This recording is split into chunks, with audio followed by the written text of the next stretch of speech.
Jay Crawford, Adam the Bull, Garrett Bush, Dustin Fox, Jason Lloyd, Tyvis Powell, plus, ba-da-da-da-da, you're loving him, Mikey McNuggets. And so many big names, it would take me hours to say all of their names. The ultimate Cleveland sports show starts now. Booyah! Hurts. All right, welcome everybody to the latest edition of the Ultimate Cleveland Sports Show, along with Jason Lloyd and Tyvis Powell. I'm Adam the Bull. Mike, Anthony, Earl, Steve on the other side of the glass. My name is not Tyvis. It's Tom. Oh, would you stop? What is that? Would you? Uncle Tom. Oh, that's what I. God. Oh, somebody called you an Uncle Tom? That's. I defended Jason, so. Oh my God. How angry would people get if we hugged right now? Can I give you a hug? No. Yes. No. You're gonna make it worse. You're gonna make it worse. Am I radioactive? By the way, Jason's in such bad shape he pulled a muscle just talking. I don't know what happened. Like my side hurts. Yeah, you're out of shape, man. We got to, I'm not that far out of shape. I'm not as good a shape as I was about a year ago. You're not that far out of shape. A year or two ago, I was in pretty good shape. Now it's all gone to hell. Yeah. Yeah. All right. Well, I'm gonna hug you later. Are the Browns in good shape, guys? After what they've done in free agency and trade so far, we'll talk about that. The Cavs lost to the Orlando Magic. Plus, where do the Guardians rank in terms of starting pitching in the American League? All coming up today. We'll say hello to Mike for the first time. Hello, Mike. What's up, guys? What's happening? What is this hat you're wearing? It was sent What is to me, that? actually. It's What? a fishing company hat. A And I told fishing people company? if they send me something, I will wear it on air. So shout Yeah, I out can't to read the your logo. CSS That's viewer. What is the logo on my hat? I'm not quite sure. Dude, it's a compass. Do you not know what a compass is? I thought it was a fishing logo. It's a compass.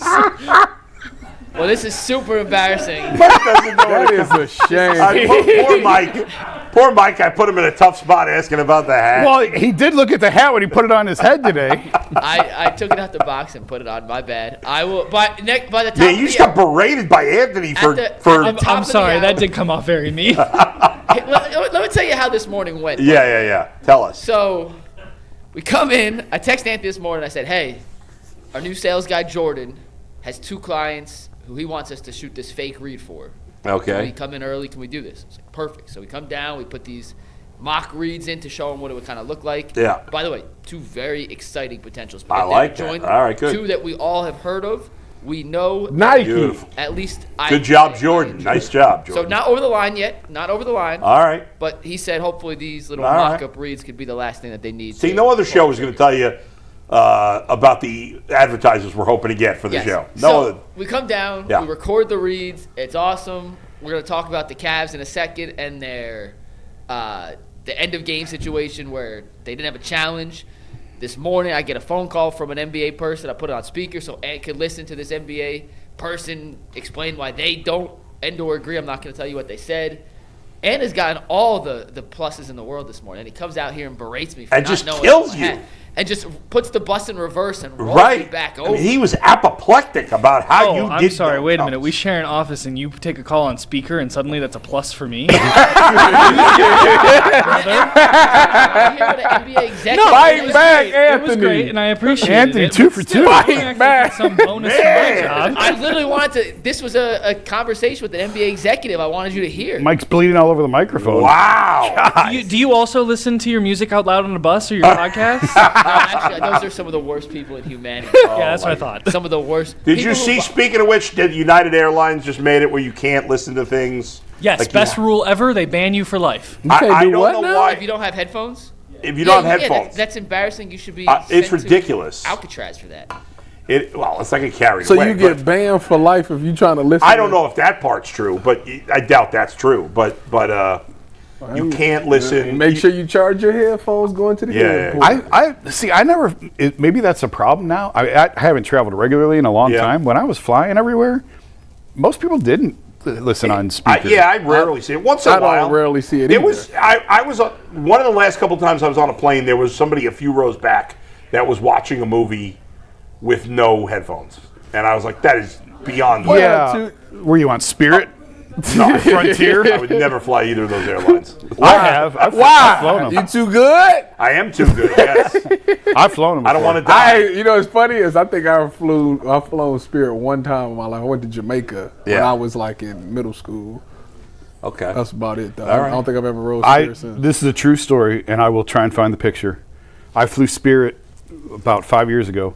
The man sitting next to me had 4 shirts on, at least. And he pulled one shirt, he put his head through the sleeve hole and like slept with his head buried in the sleeve. I've never seen anything like it. That's what you get for flying Spirit. You're flying with barn animals. But You're flying with barn animals. I mean, Spirit and Frontier. Hopefully, those aren't the new sponsors coming on. Because Spirit and Frontier, I Cross don't them off the You're list. never going to believe this, Jason. This is really, really awkward right now.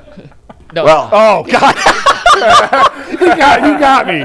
But I told my wife, flying Spirit and Frontier is like putting a plane in a slingshot, pulling it back and letting it go, and wherever the plane lands is your that's it. where you get off. all That's right, your guess we're destination. going to Atlanta. Here we Well, Sioux Falls. so we just Welcome got, to Sioux Falls. I just got Jason. Yeah, we should tell people what you got me with yesterday in the group chat with Chase the Law. Oh, yeah. I was on the phone and I'm like, so I couldn't respond. I'm like, Yeah. Mike, how do you not know he's Yeah, I joking? couldn't believe you didn't realize. Well, it is flaws. It's with how the Guardians operate. yeah, I mean, somebody posted in our chat group Jay, about, like, Jay posted. Jay from Arizona said something Right, about there's something about Chase the Lauder putting up these huge stats in spring training. And I responded and said, yeah, Chris Antonetti just said, he needs more seasoning or something like that. Yeah, So he's got to go to AAA. And then Mike was angry about that. Are you serious? He just, what is going on? But Should we talk about that? I forget now what he said. Should we talk about I the can't show or remember something? exactly how he put it, but he was upset. But of course, I was just joking around. Although you still never know for sure with the Guardians. But as long as he's healthy, I think he's. I don't see how he could not possibly. We talked about the other day. You never know when he's going to be healthy and when he's Right. going to get hurt. You better take Exactly. advantage of the times he's healthy. Yeah, I mean the guy's killing it. Send You him don't to want to read Columbus too and- much into spring Didn't training he numbers. what but was his when he got scratched the other week? What was that for? it was like Soreness. general soreness. Lower body soreness. But he's fine. He's Yeah, fine. he's fine. They're But just being extra cautious. You don't want to send him to Columbus and have him pull a hamstring there. Right. Like, have him pull it up here. Don't He's waste gonna- good at bats in Columbus. Yes. So. He's ready. All right, let's get to our first topic of the day, and that's a loss for the Cavaliers. Yeah, it's not the loss though. It's how they lost, which is what we're going to dive into. I'll be honest. A This is the quick first time I've reminder- read the rundown right now. A quick reminder that starting on the 23rd. Yeah, we've got to Not mention that every coming day. up this Monday, but in 2 Mondays, couple changes coming to the Ultimate Cleveland Sports Show. We are changing times from 11 a.m. to 10 a.m. The first hour, 10 a.m. to 11, is just on the WKYC app. If you take a picture of the QR code on your screen, it'll take you right to the download. The second hour, 11 to 12, will be both on the WKYC app and on YouTube. It is a good thing for the show. It costs you $0.00 to download the WKYC app. I got a note from Brandon, the digital guy upstairs, Yeah. who said he's seen a massive jump in WKYC app downloads over the last 48 hours. That's so awesome. there's no way to track exactly if they're UCSS viewers or not, but I'm going to assume that all the new I would downloads assume Right, why are. wouldn't So they be? thank you to the early adapters, and we appreciate your guys. By the way, I know there were some people worried that you couldn't download it in other states or other countries. You can. I know. In Canada, I asked somebody that I knew in Spain. In Canada, your sister was in Spain. My sister was in Spain. I asked somebody in Canada, somebody in Mexico, and somebody in Portugal that I knew, all to download it. They all did. The one in Portugal was having a little issue with the app. I don't know what was going on, but the others in Canada and Mexico. Brandon upstairs, I texted him, said, should there be any issues internationally? He said, no, should not be any issues. Yeah. Can you? And what in if any you- state, it doesn't matter. And it has to be WKYC plus the app. Can you watch it on the website? I believe you I don't could know. watch it on the website because I believe on KYC.com, WKYC.com, they live stream the entire day. Right. I believe. Yeah, probably, But but I will find that I would out say on just the- download the app. Download the That's app. a good question, though. Yeah, but we should have we should get. We don't have all the answers to all the questions people are asking. We'll work them all out. And again, starting the 23rd, which is not this coming Monday, as you said, Mike, the following Monday, or the show will be from 10 a.m. to noon going forward with the first hour only on the WKYC app. All right, so guys, Let's get into it. all right. I got to set this up because Okay, set it up, Mike. with how you're saying, I know you don't even know what I'm getting to. Okay, I know what you're getting to, but go ahead. Did you see how the game ended last night, Paul? I did. Go ahead. Well, the Tell us. rundown, which I'm now reading for the first time, which I never do that. Yeah. But I admit I didn't read the rundown. Yeah. says Cavs versus Magic. That's all our end. That's all it says. So, Well, I said all right, go ahead. Go ahead, set it up. for anyone who didn't see how this all went down, set it the up. Cavaliers were down 13. Because with Vince about 4 minutes Cellini left. wants us to make sure we're talking about basketball. Yes. Vince Cellini, who's asked to be a guest on the show, wants to make sure we're talking about basketball. Yes. Go ahead. That's a whole Where'd whole that side come from? story. That's a whole story. I shouldn't even have brought it Shouldn't up. have Go brought it ahead. My bad. So the Cavs were down 13 with about 5 minutes left. They cut it to 2 Yeah. with 17 and a half seconds left. Then there was Yeah. a errant pass by Desmond Bain to Paolo Banchero that went out of bounds.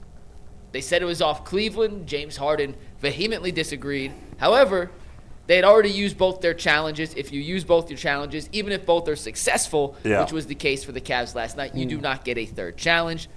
Cleveland was unable to challenge the play. The ball stayed with Orlando. They called a timeout, hit a 3 coming out of the timeout, turned into a 5-point game with 15 seconds left. The game was over. After the game, Chris Fedor of Cleveland.com, who was with the team traveling as the lone beat reporter for the Cavs, caught up with Donovan Mitchell, who had this to say about the idea of not getting a third challenge.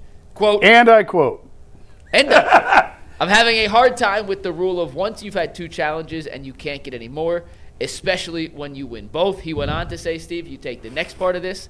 Maybe I'm biased because it happened to us twice in game-ending situations the past 2.5 or 3 weeks, but they are game-changing plays. It happened in Detroit. It happened here, both of them on TV. I don't know what the rule should be if you're winning challenges, especially on calls that are very obvious. I think it's something that should be talked about. Right now, if you challenge 2 plays, that's all you get. Yeah. Win both, you don't get a third. I mean, it's Bull your thoughts. the rule's stupid. It is. NBA does replay so terribly. some of them take so long. I mean, it's ridiculous. Yeah. What was the second? I know the first one was when was one of the Keon second Ellis quarter. blocked the ball, and they said it was a foul, and then he got teched up for it. He got teed up for talking to the coach. I know. And then I was like, he ain't they even saying challenged it. nothing to the ref. they should rescind the technical if you get a technical on a call that then gets changed after a challenge. Yeah. Besides the point, What was the second one? I think you should get a technical foul for every flop. What about I that? also agree with that. But the other call that he's referring that's to, not Tyvis, was when they were playing Detroit in that overtime game with no Harden, no Mitchell, and Jared Allen fouled Jalen Duren On the block. On the block that the NBA the next day said wasn't a foul. That was the other one they weren't Right. able to challenge because they Listen, had already won their 2 challenges prior. To be fair to the NBA, it's the hardest sport. There's so many things going on. And baseball and football's tough, but not like basketball. There's so many little things all the time. The players whine about every play. They never commit fouls. Luka Doncic is apparently the worst. Is he the worst? He's really bad. Yeah. He chalked the whole play to be cussing the ref. It's just the whole thing is ridiculous. But in the end, I'm going to be that guy again and say, who gives a rat's ass? Does it really matter whether they win this game against Orlando or not?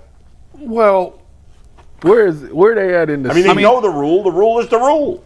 I mean, I hear you on that, but It's really. But- I shouldn't say that, but no, that's how I feel. That's because you back to the meaningless basketball. I hate March and April basketball. But I want the playoffs. to the larger, Donovan's 100% right. he's right, yes. Because you're rewarding incompetency by the officials. They've already screwed up twice. Yeah. Now you're letting them off the hook for I any think- calls in the future? I think in the NBA and in the NFL, if you keep If you get it right, you should keep keep getting it it. right. Yes. You should keep getting more Keep getting it, chances. Yes. It's Why like should they be penalized for the ref screwing up? It's like the ABS in that spring training game. That ump missed Yeah. what, 5 calls in, Yeah. in an inning and a half or something Yeah, like that. it was terrible. And you're right. It's a hard game to officiate because it's so fast now, and the players are more athletic and better than ever before. I've talked to guys about, like, do you want a 4th official out there? And the answer is absolutely not. Like, the court is cluttered enough. It's Yeah. crowded enough with 10 guys and 3 officials. We don't want a 4th official. So I don't know what the there is no great solution. Certainly, they should be able to speed up this replay process because it's I know painful. that's a big sticking point. Is Definitely it, take all day. it disrupts the rhythm of the game, and these replays can go on for multiple minutes at a time. Football seems to be, for the most part, pretty good. They've gotten it. Unless it's like a change of possession, or you got to go back and find the spot and stuff like that. Then it may take a little bit Baseball longer. has now gotten good and fast. It's Baseball- the easiest, though. yeah. But it's so easy. It's Yeah, but the basketball, I don't understand why it takes as long as it does Yeah. on some of these. But if they can speed it up, then you should not be punished for being correct. Well, in basketball, they're doing it at the arena instead of having somebody. Well, they used to do it in New York. New Yeah. York replay officials handled everything. Right. And players hated that too. You know I it's don't bad when somebody walk up to a ref and say, "On my life, on my whole life." Did he say that? I Is that ain't what he touched said? that ball. Yeah, you want to see it? Steve, take the harder one. On my life. Watch his face. This was the call that they couldn't challenge, by the way. So, Yeah. Bain makes an errant pass to Banchero. It may or may not have hit Harden last. It may or may not. Who knows? Harden immediately says, challenge, Yeah. challenge. It's off Magic. It's off Magic. And then, on my life. Yeah. On my my whole life. life. But players never think they touched the ball, and never. I don't know. Could you tell? Is there an angle where you can tell whether it hit him or not?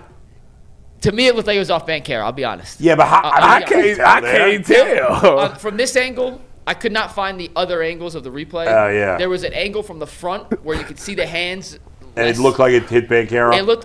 It looked like it hit Banchero's hand, and Harden's hand was behind Banchero, but never actually hit Banchero's hand. Yeah. Either way, Cavs shouldn't have been in this position. They didn't play particularly well yesterday. But I talked to a couple different NBA guys this morning, including the conversation Ant heard this morning. The consensus was there's too many stoppages in the NBA already. And, Jason, you've sat with me at games, and I know Earl sat with I hate all challenges. I wish they would get rid of all – in all honesty, I would abolish all challenges. But if you're going to allow 2 challenges, the idea that you shouldn't get a third if you're successful on the first 2 because of ref incompetence makes no sense. Why would you get rid of all challenges? Don't you want calls to be correct? I hate stoppage. I'd rather just live and die with what the ref said and let's move on and play. I don't like the stoppages. There's too many stoppages. You don't like them because they're too long. I don't like stoppages at all. I'd rather timeouts. just let the ref go. There's timeouts. There's too many timeouts. And there's too many timeouts too. Yeah, I agree. Yeah. I agree. I mean, timeouts are stoppages. But those stoppages are part of the game. The challenges in a first quarter over whether or not that play happened is stupid. I mean, I think if you're going to get challenges, if you get the first 2 right, why you would should get anybody the ever ability to challenge get a in the third. first Well, quarter? that's That's dumb. in the first half. I don't Yeah. know that I would challenge anything in the first half. no. Like let it go. It's the first half. Save them. The only thing I would ever, and I don't even know if you could challenge this. I don't know the NBA well enough. The only thing I would ever consider challenging in the first half is there was a guy getting kicked out of the game or something like where it could affect the whole game like that. Sure. But on whether it's inbounds or out of bounds, foul that's stupid. It happens every game, Bull. It's so They dumb. do it every game. I would It drives save me it for. nuts. I would, based on the rules, knowing you could only have 2 challenges no matter what. I would save my challenges for the fourth quarter. And I know all points count the same, but still. I watched this game and I had a thought last night. What was that? The Cavs need Jared Allen. So funny because Yeah. Dustin said the same thing on the podcast. I was this morning. like, the paint. Isn't that funny? They was down there. Boy, I was like, man, did I see? Evan tried. I think Wendell Carter. I think want to say he popped the game off and kind of dunked on Evan a little bit. And I was just like, man, maybe we do need Jared out there. His presence is missed. Yeah, we do. Dean Wade had a typical Dean Wade game, 0 points in 20 minutes. Dean Wade was bad last night. Yeah. Jalen Tyson was bad Yeah, last night. he's been Dennis off the Schroeder was horrific last night. Yeah. Those 3 combined for 4 points. Tyson has not been good since Harden. He's been the only one that seems to have been negatively affected by the Harden addition. Is that fair to say? Yeah. Who's shooting a better field goal 3-point percentage between him and Merrill since the All-Star? Well, Merrill at least had a good game yesterday. that was- Probably neither Tyvis is the right That's a answer. They've shame. both Yeah, been yeah. bad. To the Jarrett point, it depends on which version you're going to get because I've seen a lot of playoff Jarretts that didn't do them a whole lot of good. So he's got to fix that. Yeah. Unfortunately, there's a lot of guys on this team where you're like, I've seen playoff, blah, blah, blah, Yeah. and it's not good. What so is his the only injury? way to change that is to play better. What's his injury? Mike? Who, Jared Allen? Yeah. It's just he's fine. It's a knee bruise. They're being extra cautious with him. All right. Should we leave the Cavs there and get to the No. One more thing no? on the Cavs. Oh, okay. So down the stretch, and this is actually game related. Yeah. So Keon Ellis had 20 points last night. He was 5 of 8 from 3. Made Yeah, 3 he's been threes red in the hot. final minute and a half. Last 2 Him and games have been his 2 Jalen best Tyson switch. offensive games since he got acquired by Cleveland. Kenny opted to stay with Keon over going back to Jalen Tyson or Schroeder or whoever yesterday down the stretch. He's not going to go 5 of 8 from 3 every game. That's unrealistic. But what Keon Ellis has been doing over the last 2 games, Jason and I did an Ultimate Cavs show yesterday and talked about what each role player kind of has to do to solidify himself in the playoff rotation. Keon Ellis, Jason, is making a hell of a case in 31 minutes last night. to be the first up in line when they need a kind of wing, smaller guy who can defend but also space the floor and make some shots. He's been really good the last 2 games. Yeah, I mean, the bottom line on what Mike and I were talking about was you got to make shots, first of all. You got to make shots to stay on the floor. Right. But if he can be the best perimeter defender and make shots, he has a place in this rotation. Yeah. This has nothing to do with last night. I don't know that Dennis Schroeder has a place in this rotation. I think he gets squeezed. Yeah, because he's played really well overall. But I don't know that you're need right. him. I mean, we've seen in recent years good defenders like Isaac Okoro and Dean Wade who can't make a shot in the playoffs. You can't play them. They become unplayable. And I'm not saying Keon Ellis has to make 5 threes every night. No, but the other team's got to respect it. Yeah, right? If he makes 2, 3, like that's what you need. Right. And that's Mike and I were saying at the end of the podcast. If the first one goes in, it changes so much in a playoff game. Right, the first one doesn't go in a regular season game, it don't matter. Yeah. When Isaac Okoro's alone in the corner and he's shooting a 3, and that first one does not go in versus when it does go in, it's a big difference. Yeah. All right. Let's talk some football. None of us were on the air yesterday, so. Let's do it. Browns made a couple moves yesterday. Before we get to that, a quick reminder that the Cleveland Charge back in action this Friday and Saturday. The Charge are the NBA G League affiliate of the Cavaliers. It's their 5th season in Cleveland. Charge alumni like Sam Merrill and Naquan Tomlin are two-way players making an impact. And right now, their current two-ways, Tristan Enaruma, Riley Minix, and Olivier Sarr, are showcasing that the G League is home to future stars in the NBA. Get ready for a magical night as Public Hall transforms into Hogwarts on Friday for Harry Potter Night presented by Nuevo. March 13th, 7 p.m., the first 1,500 fans receive a Charge scarf.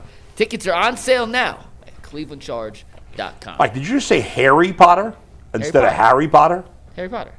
I thought you said Harry. Like he's Harry. Harry Potter. Yeah. Harry Potter. Harry Potter. How do you Harry say Potter, it? Harry Potter. Harry? Harry. That's the New York in you coming out. Well, Mike's from New York. I mean, New Jersey. Same thing. Harry. Harry. Harry. All right, whatever. Harry. Say it one more I time. gotta How say you say it? Harry. Harry. I can't even say Harry. it. Try to do it. Harry. Harry. No, People, Harry. Here's the funny thing, real quick. So my son's name is Aaron. Yeah. Aaron. Aaron. Whenever we meet somebody and he's got to tell them their name, adults especially, they're always confused by this. Because people in Northeast Ohio pronounce Aaron and Erin exactly the same. right, Aaron. Aaron. Say Aaron. Aaron. Erin. Aaron. See? Yeah. It's not. Wait, I he said say Aaron. Aaron Aaron. and Erin. Did you? I didn't know it was a Northeast Ohio accent. It's not. See, I Aaron. had this argument, and they say Yeah. it is.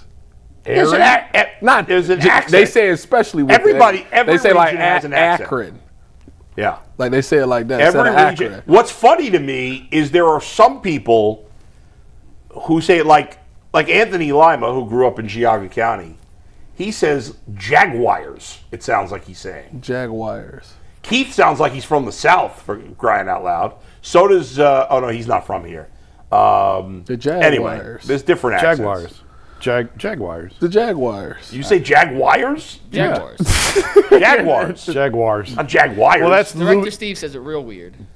Steve says it weird. Let me hear you, He's Steve. saying Jaguars. It's not Jaguars. It's Jaguars. Jaguars. It's like Louisville versus Louisville. It's supposed to be Louisville, but everybody says Louisville. Louisville, right? Or Louisville. isn't there something? Isn't there something in Utah that people are, or Nevada versus Nevada? Nevada. Anyway, Nevada. I gotta say, guys, on paper, and that's a big thing. Just like with the draft. Go ahead. You're killing my momentum here, Mike. I am because we just spent 3 minutes on Harry. All right, but we're talking football now. I know. Well, no, I gotta set. You got to reset it up. What are we gonna set it up for? We got Clips. We're gonna go right into the offensive Good. line, and that would have not been the way to start. We got to start with the moves they made before the offensive line moves. Well, at least before in terms of what we're gonna talk about first. They did 3 things yesterday, real quick, ball around the horn. Bjorquez re-signed after Brian Storr Bjorquez. made it seem like Shut up. It is. Bajorquez. What did he just say? That was so bizarre. yeah, so he's back. They signed Jack Stoll and they tendered Ronnie Hickman. Real quick around the horn mean- before we dive into the offensive line. Thoughts on the 3? Well, it's good. It's Jack good. Stoll's a blocking tight end. It's good to have Bajorquez back because we all thought that they would move on from him. It was so weird. We all heard what the special teams coordinator said, and I think it was the three of us, and we were like, well, I guess he's gone. Sound like it. Now he's back. That was weird. Yeah. I guess they don't care about the coffin corner as much as we thought. Do we know what his deal is? Like, is it a 2-year deal? No, I don't think it's 1 been year, announced. $2 million. Oh, that's what it is? It just came out. Yeah. Okay. 1 year, $2 million. Yeah, because there were a bunch of punters that signed multi-year They deals. still might draft or sign a free agent Yeah, I mean, it's only $2 million. Is it guaranteed? Yeah, work with him and have a competition. That $2 million guaranteed? That's not a lot. Stoll, I mean, what can we say? The guy has like 40 catches in 6 years. He's a blocker. He's a blocker. He's a blocker. I mean, you and need that win because Ronnie Hickman getting tendered. I assume that's pretty obvious. he's your starting safety. The guy's a pretty decent player. Unless you're telling me you're drafting Caleb Downs at 6. But even if you were, why would you let Ronnie Hickman just walk? It's not like he's getting paid a lot of money. I don't know. He's been a good find. Hickman's been a great pickup. He's a solid Go player. Bucks. All right. So, overall, Mike, I got to say, I like what the Browns have done. Yeah. I don't know, like, until the guys play together, and we'll see. It's, you don't know. But on paper, they have really improved their offensive line here. I mean, it couldn't get worse. It certainly couldn't get worse. But here's the thing, and we said this.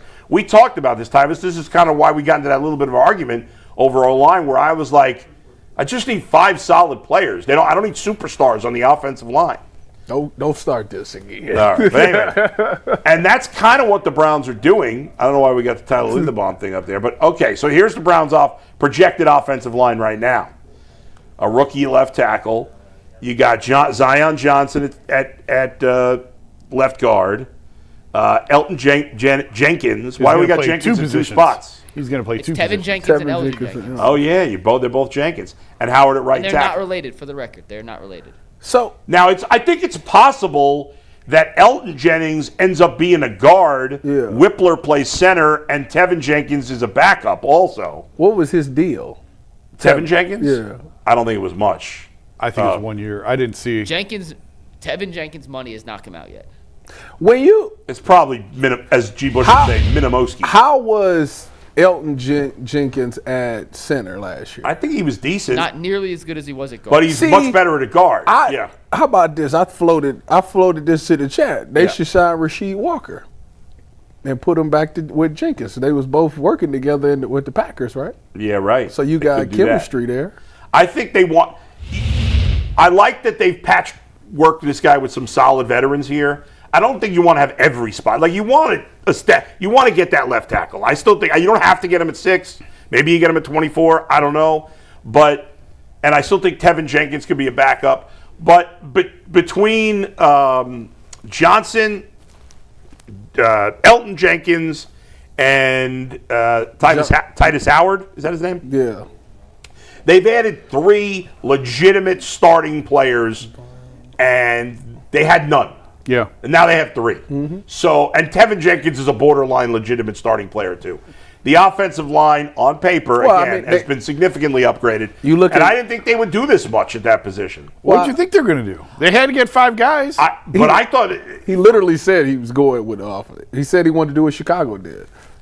I thought they said they were going to wait to spend money. No. That's like he did big dollar investment. I don't know. You thought they'd sign 4 or sign they had no choice. You had free agent. I mean, you have. Further down the line of free agency, you have the draft. You are comfortable with starting 5 rookies? No. So what are you talking about? I just didn't think they'd be this aggressive. Oh, they have You to thought be. they'd sign 4 guys in the first 2 days? I didn't know if it'd be in the first 2 days, but I knew That's they would. what I'm saying. I mean, you had to get some depth. I agree. I will continue to say I slander AB for a lot of the stuff that he's done, but one thing I will say he don't do is make the same mistake twice. Last year, the mistake going into the season was we ain't about to address the offensive line. We just gonna roll these 5 guys out. Well, this year they actually right now I believe they got a 2 deep right now. If you get one more, I think if you get a left tackle, you might have a 2 deep. Like we got depth on the offensive line. Like if somebody goes down, Well, I don't know if anybody's who's the backups that are any good. I mean, you still Luke, Dwan, Tevin.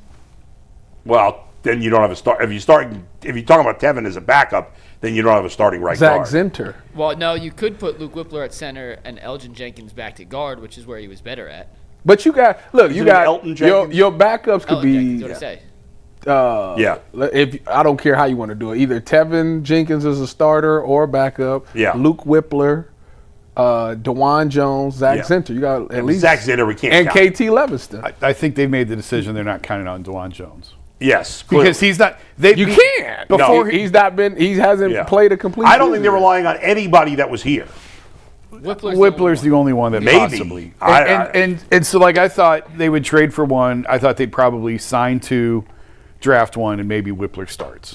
Right, but they've already And they've signed signed three and signed- traded for one. Yeah. Three. So, but I mean, they had to get I somebody. agree, but I'm giving them credit that they've addressed. You know, they My didn't sit on their whole hands. point is The Bengals need 6 guys on defense. They've signed 2.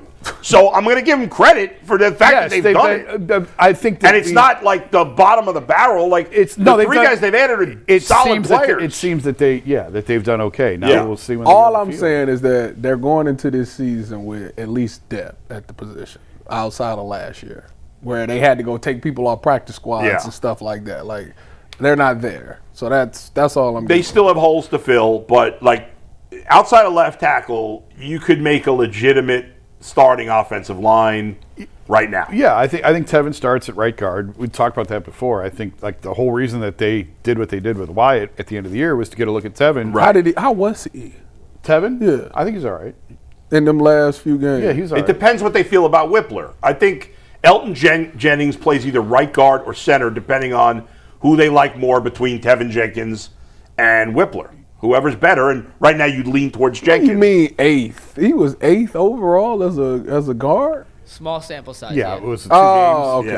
okay. Yeah, okay. 2-3 games. Well, I mean that's positive. Yeah. That's positive. They His felt like Tevin Jenkins was better than Wyatt at the end of the And he was a starter before coming to the Browns, so When he's played in his career, he's been good. yeah. His issue And is- here's the thing: The issue is he hasn't stayed healthy. He's the been Browns' hurt O basically line his career. was terrible last year, so that's kind of going to wear on some of the, like. I'm willing to give Tevin Jenkins a fresh start. So you want Elton Jenkins as the center and Tevin as the starting guard? as the right guard, probably. Okay. But if Luke Whippler blows him away, they could start him And at then center who's and the- put Elton Jenkins at right guard. And And- who's the left guard? That's what I want to know. Is that pro- Zion? That's right. Zion. really? Zion Johnson. He's only played left guard his career. Zion Johnson. Yeah. What? The other one was a Pro Bowler. Who? Joel? Oh yeah. Elton. Oh. Elton Jenkins. Jenkins. Yeah, Elton He had Jenkins. 2 seasons as a Pro Bowler. Yeah. He's been better as a left guard than Zion Johnson has. He was much better as a left guard than he was at a So center. you put whatever. You put the other guy at right guard. I don't know. Probably that he's going to be the center. Most likely he's going to be the center. Tevin Jenkins is going to play right guard. Zion's going to play left guard, and Titus Howard is going to play right tackle, and you're going to get the left tackle hopefully in the draft. That's what In it the looks first like. round? That's the way it's unless, appearing. unless they say they go get Rasheed Walker, which that'll tell you that they going straight position in the draft. Do you guys right now feel like they're more likely to take a wide receiver at 6 because of what they've done here, or no? I think I don't think that what they've done has cleared that up at all. I think both is still in play as it was 2 weeks ago.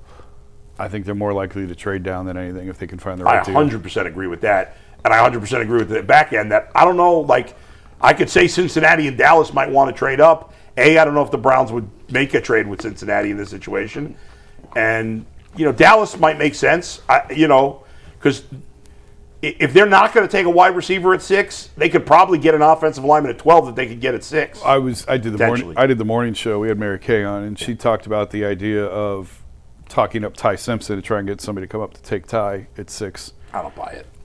What do you mean talk? Like, what are the Well, Browns are going to talk him up? I mean, And the funny Yeah. thing is, like, you need a quarterback too, but you're going to give Right, another right, team. right. Yeah, I don't know, but I understand. Like, you get the highest Yeah. price usually. Last year is the anomaly. Yeah. Usually you get the highest price when a For team's coming up to quarterback. take Yeah, a yeah, quarterback.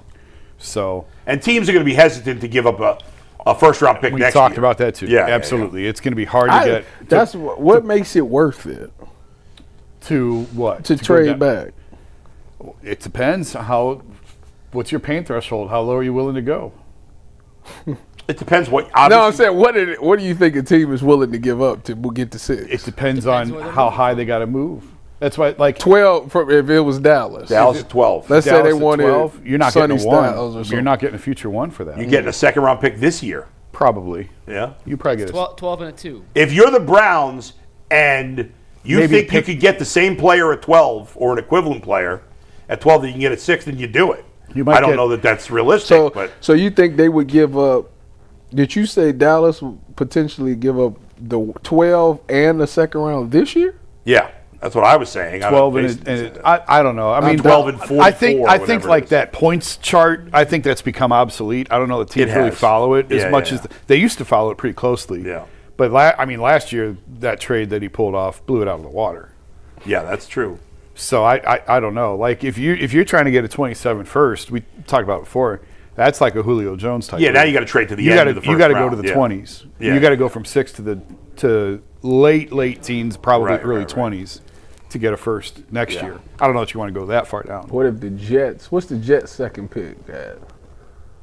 The Jets' second 34? No, it's like 18. They got 2 first rounders. Oh, how'd they get the second first rounder? I don't remember. They traded Sauce Gardner Oh, yeah. to the Colts. Yeah. Yeah, where's that Colts pick? It's got to be pretty low. Because they might 16, trade up 16. to get Todd Yeah, Simpson. but I doubt that. They just traded for Geno and. Well, Geno's not going to stop them from Well, getting no. Ty Simpson. I'm saying every report out of New York right now is all eyes on 27. It is how can we? Yeah, of course. There's a how lot can of we teams. gentlemen's punt on 27. The Browns and the Jets are not team. trading up. They're not the only team thinking that way. Yeah. By the way. I don't think. I mean, what do I know? We're all guessing when it comes to the draft, but I just don't think nobody. I'd be surprised if anybody trades up for Ty That's Simpson. why the Ravens said, "Hold on now, let's back up out of this thing." We gave them 27. I like how they're trying to pretend it wasn't just cold feet that they got. I don't think it was just cold feet. Really? What? I don't think it was. I'm telling you. You buy this? It's not a buy-in. You think they was going to get Trey Hendrickson and Max Crawford? I don't know about that. Okay. No chance. But I don't. But just the idea that, like, the Ravens are one of the best-run franchises in the league. You think they woke up one day and go, "Oh my God, what have we done?" Yeah. No, I think they looked at his knee and said, "No, we can't do this." I don't believe that. So Well, that's what I'm not disagreeing. By the way, Jason Lockenfora, he was killing the Ravens. he hates the Ravens. But I'm not I know they've disagreeing been a that good that's what organization, happened. Jason, but they're not run by the same guys anymore. But you knew his knee was. they already had the information. His knee right now is going to be okay. They're looking at down the road. I understand that. And he's not going to be the same guy. I was just talking to Ken about this. He's not going to be the same guy in 3 or 4 years. Yeah. Well, I that's what their trust doctor me, said, I you know. understand that. But So- you didn't think that before you went with the deal? I think it's bogus. I think they said Trey Hendrickson's not that far behind Max Crosby. But then That's why? exactly we don't have to what give up the happened. first So pick. then why wouldn't they have said that a week ago? That's what I want to know. I don't know. That's why it's not just cold feet, because they could have done that a week ago. Maybe there's another reason they couldn't do it. I don't know. It's weird. I mean, Whenever a guy says in a press conference they feel gutted, I know they're lying. You're not gutted. I think I'm gutted. I'm gutted. Nobody's I ever was really gutted. I was talking to somebody last night about Yeah. this trade. I think the truth is probably somewhere in the middle. Maybe. I can I buy don't that. think the Ravens are just saying, "Hey, wait a minute, let's just pivot." You know, every team is looking at them like, I'm not taking a chance with you anymore. No, well, But- you can't do it before. If the Browns had done this, they'd be getting they'd be get destroyed. If you want to 100%. trade Yeah. with me, it ain't gonna be no before the New Year's Yeah, start. we're We're right. gonna do it now, There's so all- it can go through. And I put in our chat like there's a stain on them. Oh, yeah. But there's only 32 of these, so you got like Yeah, right. it's I hear limited. you. It's a limited trade pool. Diana from our place is really going in on the Ravens. Yeah, good. I'm surprised at how sort of strong she's for been her. on some of this stuff. You know, the Ravens and Steelers, because they've been good organizations, it doesn't mean they will always be. Well, sure. Times change. Yes, sometimes. but I have a hard time believing that they could have just done this a week ago. They could, if they wanted to sign Trey Hendrickson, they could have done it a week ago. the only part Maybe they thought it was going to cost even more than. they gave him 112, which is what I think wanted. Max's stuff. What he was wanted. Gonna be something. I actually think Trey Hendrickson's about to go off the cliff. But we'll I mean, see. he's 31. I mean, at some And point he was hurt last year. But anyway. Question to put a wrap on this and move on to Joe Bitonio. Tyvis, from where the offensive line for the Browns ended last season, we'll call it an F. G. Obviously isn't fully Not filled RG. out yet. They Let still it have be. a left tackle, et cetera, to fill. How good do you think this line could be in 2026? I feel like it's an incomplete. Nah. You can't really. How ask good is it right now? How good is it right now? How good is it right now? Is KT Levingston a star left tackle? He is right now. I guess so. C minus. But it'll change. Well, you said today C minus. I know. Yeah, that's fair. Well, you wouldn't. I guess in theory you could start. Couldn't Tevin Jenkins play tackle? He's played left tackle in the past. If you were doing it right now, I'd put Tevin Jenkins at left tackle, put Elton Jenkins at left guard, put Zion at right guard, and put Whippler at center. I'll give it a B minus. I really think I think they've really upgraded this offensive line. No doubt. Yeah. No doubt. Yes, there's still work to That do. left tackle Let me tell you thing something. will If make they or break the draft a season. left tackle and they hit, and I'm not confident they will, but if they do, the offensive line could be pretty good. So Monroe Freeland at 6, or trade down to 12 and Monroe Freeland. If you get Monroe Freeling and he's as good as everybody thinks he is, their offensive line has potential to be at least middle of the road, For sure. if not better. And that's good enough. And that's good enough. If you can get to middle of the road, yeah. you're good. So what do you give it though? I'd get right now, like around you, probably C. I'll split the difference, C minus, Split B it. minus. Split the difference. I mean, you got to see. I don't. Yeah. These guys never played together. I don't. Yeah, they that's never played together. I don't know the scheme that they run in. Yeah. I you got it. I You don't got know. an upgrade. You got an upgrade. It all sounds You're good. going to have an upgrade, at least on paper, in every spot. You've got an upgrade at offensive line coach. I've been scarred in my life where I thought there's That's fair. there's two scenarios in my life where I thought this is a home run and they're gonna be unbelievable. Yeah. When Nnamdi went to the Eagles with Asante Samuel, I Disaster. said that's gonna be the best thing ever. And when Chad and T.O. clicked up together at the Bill? I forget where they was playing together. They played together somewhere. They were old. I don't care. It was them two. It was Batman and Robin, as they would call themselves. And that flamed out. I said, never again. I'm not going for it. You probably thought I was young, though. I was a kid. You probably thought that Nets team was going to be good, too, right? I did. And the Lakers with Karl Malone. Yeah. Flamed out. Yeah. Enamored by the names, Tyvis. All right, Enamored man. by the names. All right, let's get to our next topic, guys. Quick reminder, regardless of where UCSS is, you can still follow us on social media, Twitter, Instagram, TikTok. Those aren't changing. The handles are staying the same. Give us a like, hit the subscribe button, download the WKYC app, and we will see you guys right here, same time, for the next 10 days. All right, let's talk a little Joel Bitonio, guys. We thought we could get an announcement on his retirement as of yesterday. It turns out Joel doesn't appear to be retiring. Based off the dead money and the cap hit that he is costing the Browns this year, had he retired, it would have been able to be split up over 2 seasons, $23.5 million. He is now in the free agency pool, and the Browns are taking on a dead cap from Joel Bitonio of $23.5 million this season, which means Joel most likely appears to be playing his final season elsewhere outside of Cleveland. I wouldn't draw to the conclusion that he's going to play. I still think there's a Good chance he's going to retire. good chance he's going to retire. Yeah. But he's not coming back here. I would probably put that third. Okay. I would Right. say. I know a lot of people assumed it was Browns or retire. You're saying it's not Browns or retire. what? I never thought it was just Browns. Good retire. for him. If he want to go somewhere and have a shot at winning the ball, Absolutely. good for him. There ain't gonna be nobody from Cleveland that's gonna say nothing negative about that. Jason, you know him better than we do. He doesn't care about the money, does he, at this point? I mean, he's made a lot of money in his Yeah. career. He's not going to another bad team, is what I'm saying, if he does play. No, I think he wants to play. I think if he chooses to play, I think he wants to play somewhere where he's got a chance to win with a successful quarterback. Yeah. That's what I think he's. What's a good team that needs offensive line? I don't know.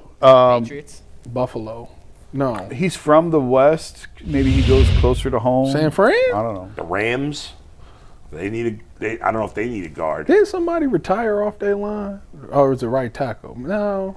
I don't remember. But anyway, I he's would- earned the right to do whatever he wants here. Green Bay. I would rank We it. just took they. I would rank it center. retire, probably 80%. Yeah. Play elsewhere. Come back here. And the Browns are operating as if he's not coming back. Right. Whether he retires or goes elsewhere. If They he just signed retires, two left if he guards. retires now, it's over with. if he retires now, the Browns still can't split up his cap hit. No. No. The right. void The date deadline was yesterday. That's why, and Jason, I appreciate you, I guess, clarifying it. I thought the fact that he did not decide by yesterday meant he had re-entered the free agency pool as an unrestricted free I mean, he agent. can still retire at any time. He can retire any time he wants. He is in the free agency pool. So I guess all things are true. He is technically in the free agent Because pool. you went under the assumption that if he was going to retire, he would do it would have now. done it already. So he would not hurt the Browns. Obviously, that. I think I don't know. He's probably wanting to shop around a little bit. And he doesn't know the Browns anything. See what else is out. Well, if you want to shop around a little bit, then that means you're still motivated to play. I would still lean. I would lean toward retirement still. I still think he retires, but I think he probably wants to just hear some people out. Aditi's talked about that on the show about when you spend your career in one place and all you do is lose. Yeah. Just go see what it's like on the other side. Take a year. Now, obviously, Joe was not interested in that, or he got hurt at the end. Right. Zach has mentioned before. I think Joel got to the end of the season and felt like he probably felt better than he realized. Maybe, I don't know. He had a little bit of a back flare up this year. He's dealt with back issues in the past, and he can still play. He can still play. There's no doubt he's still a starter in the NFL. And Joe, he's not elite anymore, But he's still a starter. What if he goes to the Atlanta Falcons? I don't know who their left guard is, but I'd say that's but why would? But they're not going to win. Well, it's a system that he knows. It's Bill Callahan. It's a better offense. They're not winning a Super Bowl. They're probably not winning a Super Bowl. No, they can win it. They can win that division. To me, he looking like and it could be he's like, hey, is there a good team that's going to give me a contract? Right. And if it's only bad teams, I'm gonna. Who better than Kevin and Bill? We just talked about he wants to win. The Falcons are going to be mediocre, at best, probably. That whole division's mediocre. They were tied with the first place record winner last year. At 8-9. That's the point. They got a shaky quarterback situation, do they not? They got Tua. I mean, Penix is the starter if he's healthy. Tua's a backup. But we don't know if Penix is any good. I don't know. So the Falcons are, they're a middle of the road team. They're not winning. We all know they're not winning a Super Bowl. So I don't know. They're not winning. They ain't winning no Super Bowl. I'll tell you that now. Jason, will you rank the three options for Bitonio again in the order you think is most likely? I know you said retire. I would say retire would be 1, elsewhere would be 2, and returning to Cleveland would be 3. Yeah. I don't think put elsewhere over the Brown. Is it simply a winning thing? Yeah. He's sick of a lot of the. At this point in his career, that's probably the most. I think he wants most, right? I think I think that's probably fair to say that he would like an opportunity to. He's probably. He's got to be frustrated by all the losing and all the nonsense here. What's a team that we just? I could not be. What's a team that we assume is going to be in the Super Bowl next year? I don't know if there's any team you can assume would be in the Super Bowl. Assume they had a chance to be in the Super Bowl. Buffalo. Kansas City, the Rams, Baltimore. I'm trying to think of all Seattle. See, I don't know none of their line situations. Yeah. Well, I wish him the best of luck. It's going to be obviously would be weird, just like it was with Nick Chubb, to see him in another uniform. Could he play right guard at this stage of his career? You know what I mean? Like he ain't going to play tackle. No, but I don't know. With the movement, the footwork, and everything, would flip to the other side. Could he move to right guard? That's hard. That would be a challenge, probably. This I would think. career. I think he'd want to play left. Yeah. So I don't especially know. if you're giving it one last go. I mean, why would you? You're saying move to right guard because he's not as good as he used to be? No, I'm just saying if there's a team that needs a right guard. Yeah. I honestly I don't know the answer to that. Oh, okay. I don't know. Yeah. I don't think it's that outrageous to say that coming back here would be third, right? The Browns are operating as if he's not coming back. Yeah. Right. Or it's going to be a lot. 3 potential guards. Or it's going to be a lot of people that's going to have to learn how to play the right guard, and it ain't going to be him. Not here. No, I'm saying if he decided to say, you know what, I want to go back to Cleveland. Oh yeah. Then Zion, Tevin, and Elton that left guard is solidified. You might as well go ahead and get on the right side. Yeah. Or you could trade one with somebody you just signed if he comes back. I guess in theory, but don't you feel like they know he's not coming back to them? Yes. They've definitely operated as if he's not. As if he's not. Otherwise, you would have brought him back because even though he's not as good as he used to be, he was still their best offensive lineman. When is, and obviously he can retire any time, but when do you think the latest a team would be willing to give him to make said decision? Is it before the draft. Once the draft, you kind of have your the trade, there's always the teams that trade need offensive deadline. No, I mean, There's always a I team. would say after the draft. If a team goes through the draft, Way after the draft. And he if could come wait back till during August. the season. I don't think if he it'll wanted take. to. I don't think it'll take it might that not long. take him that long to decide. Yeah. But if he wanted to, in theory, Oh, he could take it to July. somebody would give him a job in July. July, he can August, take whatever. He can take it to the season. Exactly. Left And guard go skip- down. skip training camp. He would be the first call that somebody would make. 100%. Yeah, So, teams will go through the draft, and then if they didn't get what they wanted out Yeah. of the draft, they may. I mean, he'll probably make his decision sooner than that. I but would think so. He's not going to wait till the season. That doesn't I would but think, if but- he did, somebody would still be. He wouldn't have as many options at that point. Sure. because more spots would be full. But Unless somebody gets hurt in training camp. I don't know. Conklin, Teller, and Bitonio are all free agents, And Joe. and Jed Wills, who just signed with the Bears. I remember Joe. I think it was on our show. I think Joe said he told Joel, "Play as long as you can." Yeah, Because once you quit, that's it. If you want- there's especially at that position. Right. True. Tom Brady came back. Well, this ain't no Phillip Rivers. Like when you're an offensive lineman, once you walk away, you're not coming back. I can't think of anybody who retired and came back as an offensive lineman. what's his name? Tried to do it last year, but he failed his physical. The Lions. Oh, the Lions. Oh, yeah. Ragnow. Yeah, Ragnow. Ragnow, yeah. I think he had just retired. The Yeah, previous he missed season. like 6 months. It was only Right, but that- and then somebody that did it. They tried, but they failed his physical. So I'm interested. I think he might be coming back this year. I think. I'm interested to see where my boy Taylor Decker goes. Was he at Ohio State with you? Go Bucks. He Yeah. was. Yeah. All right. So anyway, we'll keep an eye on all the former Browns and where they end up with all three of those offensive linemen. Haven't heard a peep about David Njoku. Have you guys? No. And there's been a lot of tight ends that have signed. Yeah. Well, does it matter that he's a post June 1st cut? No. I don't think so. Right? No, it doesn't matter. No. Wyatt's still out there. Njoku's Yeah. still out there. Conklin now. Conklin now. Second Yeah. wave. Conklin might have to retire, wouldn't he? You think they'll be interested? I don't Do know. we still? Is he still on the cap too? Jack? Yeah. There's a dead cap hit on him. They have a dead cap hit on everybody. This is ridiculous, man. But this is This is how they're able to keep spending money. yes. It's the strategy of the cap keeps going up, so the percentage you take up is smaller when you What's kick the it- money. If down the road. What's his Browns cap were hit? good, I don't know. if the Browns were actually good at getting players, this would be a massive advantage. I mean, Philly is probably the best in the league at Right. manipulating the Philly cap. does this to some degree too, to but some they're degree. good at it. Nobody does it as good as nobody spends more.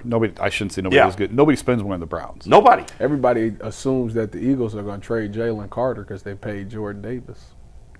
I don't know. I don't think they're going to trade A.J. Brown. I don't think anybody's giving them a lot for him. If Jalen Carter want to play here, Yeah. I'll take that. I'll take that deal. All right, Mike, what do you got for us? Let's get to our next topic. Quick reminder, download the WKYC app because on March 23rd, the first hour of our show will be exclusively on the WKYC app. There's the QR code on your screen. Take a picture of it. Download the app, and we'll see you there on March 23rd. All right, guys, the first 48 hours of the tampering period, the unofficial start of free agency, is where most of the big names fly off the board. But there is some benefit to being patient and letting some guys fall into the cracks. This is a list from ESPN of the best remaining free agents. You mentioned Rasheed Walker a second ago, Tyvis. You have Kyler Murray, Jawan Jennings, Taylor Decker, Stephon Diggs, Joey Bosa, go Bucks, and Jaquan Brisker, the safety still out there. Guys, is there a benefit to letting those big guys come out and then finding value in days 3, 4, 5, 6, and 7 of free agency? Or is anyone signed from this point on more in the Jack Stoll, nice depth piece? No, I mean, these guys are all going to be starters this year. You're talking about, I mean, there's still some good players available. You just hope that the asking price come down. That's kind of what Right. you're I mean, but hoping for. every guy on this list is going to be, I mean, maybe Kyler Murray's not going to be a starter depending on where he goes, but I assume he's going to be, if he goes to Minnesota, he's going to be a starter. And that's the rumblings. All these other guys are going to start somewhere. So there's still value, Yeah. depending on what you got to pay these guys. I mean, it's, you know, Will the Browns be a part of it? I don't think the Browns will sign I don't any think of those there's guys. anybody on that list they'll sign. No, I don't. Taylor The Browns Decker, have not go done Bucks. anything at wide receiver. I know. Which tells you it's probably coming in the draft. That's right. And for once, they got to draft somebody. One of those first 3 picks, if not 2, have to be wide receivers. Yeah, I would probably. Yeah. think that's a foregone gotta do that, conclusion. Yeah. What are they gonna do? But yeah, I mean, there is always value in. I don't even want to say second tier free agents because some of those guys are first tier free agents. I told you the free agent I want, and he ain't gonna cost that much. Who's that? That Westbrook dude, Nick. What is it? Yeah, Nick Hakeem Mr. Touchdown Westbrook. from 2 years ago. I take him. Yeah. I take the guy. Hey, what is this? What is he like? 6'2", 6'4", 6'3", something like that. Should we give every height? He's listed on Pro Football Reference at 6'2". 6'2", yeah. I'll take that. Big guy. Outside guy. Yeah. Take the top off the defense. I mean, the guy had just the one bizarre season 2 years ago. Guess what we need? Just one bizarre season. bizarre season. That's all we need. Yeah. Well, bizarre seems to happen a lot around here. Yeah. You know, there's a name, by the way, that's still a free agent that the Browns won't sign at this point, but Christian Kirk. remember Monday we came in and I was like, hey, Albert Breer said Chris Paul, a name to keep an eye on. He's going to get a contract of a Yeah. can't believe. Haven't heard his name. Has he been signed? His Still name out signed? there. He's No. number 13 on the great free Chris agent Paul. watch list on ESPN. Hollywood Brown, a receiver who's still out there. Yeah. A couple other names. I don't think the Browns are going to sign any more offensive linemen. I mean, they've added 4 guys. They're going to do some in the draft. DeWand will still be here as a backup, you would think. You still got DeWand and Whippler. Whippler will be That's here. 6 offensive linemen. Zinter might be out of time. Zinter Leviston's and here. Levinson. I don't know. I'm not counting those guys. But Leviston's you- under contract for 2 years. He's on the roster next year. all right, so He's here. That's 7. And then you're going to draft 1 or 2 guys. So, I don't know that Zinter's not definitely on the team. No, I don't. But they're not I don't going to think sign so. any more free agents. I'd be surprised if they signed any more offensive linemen. Zach made the point yesterday that Yeah. the Zach Zinter selection has cost the Browns $35 million in guaranteed money for Zion Johnson and Elgin Jenkins. Yeah. Because that was one of those 2 spots. They drafted him to be Yeah. a Bitonio or a Teller replacement and can't get on the field. Is he really that bad? He must be. That's I mean, They just signed 2 guards over That's top. incredible. Yeah. I mean, he was supposed to be close to a lock coming out of Michigan. Yeah. That whole And- offensive line was really good that And year. I know he got hurt by did Mike get hurt. Hall. He Mike did get Hall hurt. actually hurt him in the game.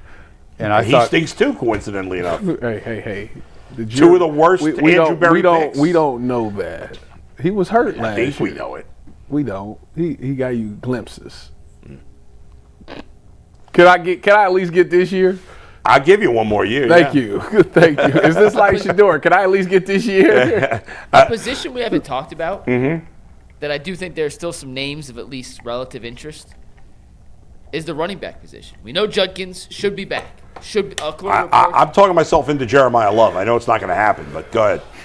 Possible. I don't hate that. Crazy like Lions level If back. they Don't said hate that. that, I would not be all the way. I wouldn't be mad. It'd I be don't your, hate him. your be I your don't hate Gibbs and Montgomery backfield. But there are some free agents and once again, Jerome Ford's a free agent, so they could bring. Yeah, Jerome he's Ford garbage. back. Come on. But right Go- now it's just Quinshon Judkins. Some Yeah, other give me the names free agents at running I mean, you back. got Dylan Sampson. He's gonna be here. I want to talk But you're not to going with Samson. as your only 2 running backs. There's never been a team that just carried 2. No, but no. I'm just mentioning he will be back. Fair. Right, but go ahead. Rashad White, who you mentioned, Bull, as a guy you liked the other Yeah, day. he's not bad.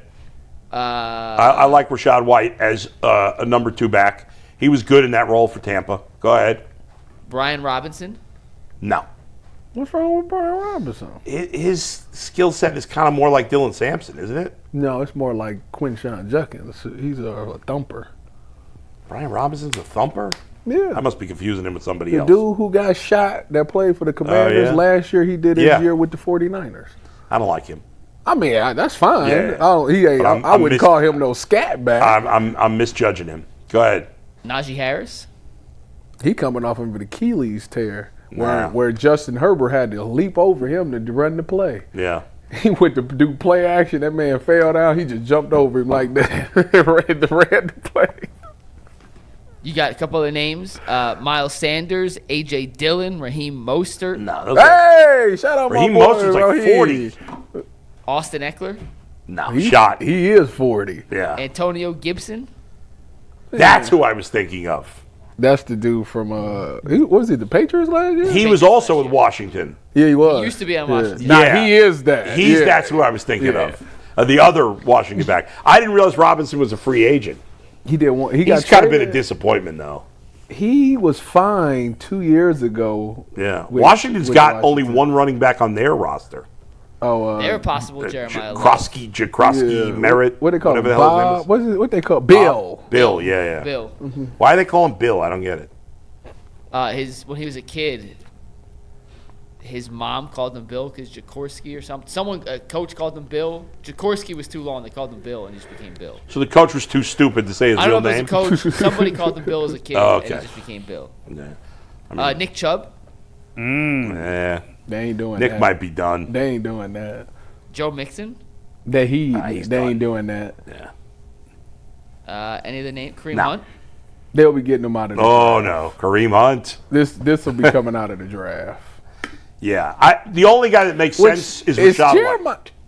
Well, I guess there is. You got the 2 running backs from Penn State. You got the guy who also was at Notre Dame. You can always find a running back. Yeah. They can get him out the draft. To me, Rashad White is the only interesting guy in the running back group that's a free agent.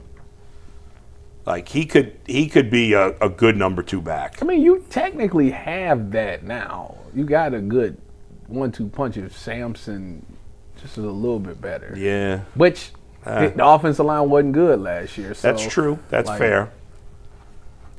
It's a position. I mean, obviously, with the upgrades on the offensive line, wide receiver remains a huge need. We've talked about quarterback. We'll see what happens there. I just want them to get a leader in the receiver room. Like, I just don't think Jerry Jeudy is a leader. No. Is Tate? Tate is a pro. Like, he's just a pro guy. Do you like, know as far him? As I can't remember how well you know As far him. as of leadership, we did some Yeah. work together. Yeah. As far as leadership goes, like, I don't think he's like a vocal leader. Yeah, okay. But he's one of those dudes that you don't have to worry about. He gonna handle his business. He gonna Right. make sure that he's ready to go. That's him. Right. Like, he's been like that since the first day he got on campus. Like, Yeah. he's just a pro. Like, but as far as like vocal leadership, guys that people follow, I'm Yeah. not 100% sure. That's not his bag. Yeah. So like, and I feel like that room is missing that. Like Jarvis Landry. Right. We need that type of presence in the receiver room. And He's doing a podcast now. is it good for him? Everybody's doing a podcast. Jarvis and Jarvis was mean mugging. I in did. the picture. I saw a clip the other day of him, Yeah. but I don't remember who. Can't was remember on who it. the Let other me- player was. And that's the thing. Like some of these receivers, like I don't know any. Like the only strong personality out of them ones he shows, Diggs. Right. And But is he a good leader for a group? I know he could turn you up. He probably have them turned up. I don't know if it's in the right way, but they'll be aggressive for sure. They'll definitely have some aggressiveness Yeah. to them. It's going to be fascinating to see what the Browns do because they need more than one guy at wide receiver. Yeah. They need a number 1 wide receiver, but I think they also need a number 3 wide receiver in my mind. I know a lot of Yeah, people are hoping that could be Isaiah Bond or Cedric Tillman. I just think I don't him and believe it. Shador had a nice little connection. Right. But I look at him more in that that 4th receiver role. Guy comes in occasionally, like. Because you think he's a gadget guy. Yeah. Okay. I see, like, what's his name? The guy who was on the Niners, he came here for 1 year, got hurt. Marquise Goodwin. Marquise Goodwin. I see him in that type of role where, I'm not running him out there 50 plays, but I use him occasionally to get a, deep ball, and I just don't think he's an every down guy.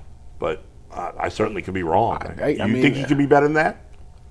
I mean, What's his upside potential? He was projected with a 3rd round pick. I don't know. He was good in college. He just had the situation that messed him up. Yeah, I think he was around a 3rd round pick. That was the Yeah. projection. I think the talent's there. You got to remember, like you watched the guy last year that played with no OTAs. I don't even think he had. Was he here for training camp? I don't think he was. No, I think he came. So like he I don't was remember when they learning said everything on the fly. Yeah, I mean, he did a decent job, but we'll see. All right, Mike. All right, let's get to our next topic, guys. The Cleveland Charge back in action this Friday Good.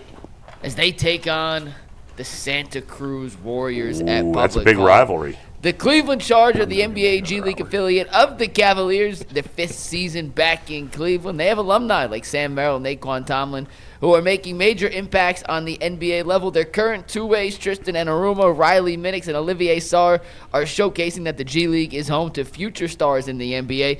Get ready for a magical night on Friday as Public Hall transforms into Hogwarts. It is Harry Potter night. Some call it Harry Potter night. Bo likes to call it Harry Potter night. All those are happening on Friday, March 13th at 7 p.m. Presented by Nuevo. The first 1,500 fans receive a Charge scarf.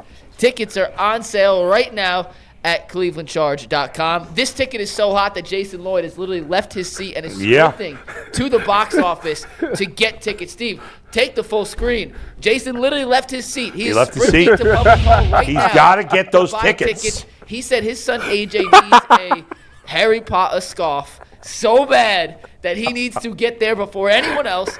Jason will be there Friday. If you want to yell at Jason for all the crazy things he said, you have a chance on Friday because I cannot confirm. Oh, my God. You're going to tell people to harass him in person? No, he's not going to be there Friday, so don't show up. But that's true.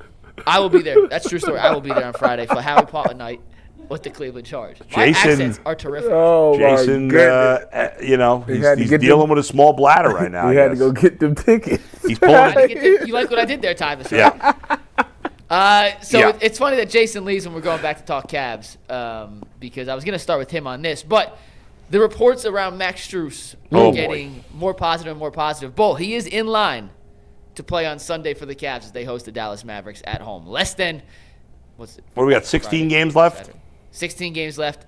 3 days away from a potential return. He practiced in full capacity last week. He's gone through team-organized scrimmages. I think it's funny that you had to use your fingers to count how many days it was till Sunday. I've thought today's Friday so many times, and then I thought it was Wednesday. My days are met. It's been a long week. With the change of everything, but days have been long. Tyvis, when you look at the Max Strus edition, the possibility of he returning on Sunday, how much of a difference does Max Strus make for this team? Is the difference in just winning a playoff game, winning a playoff series? Is it not that much of a difference considering the depth that they already have on the wing?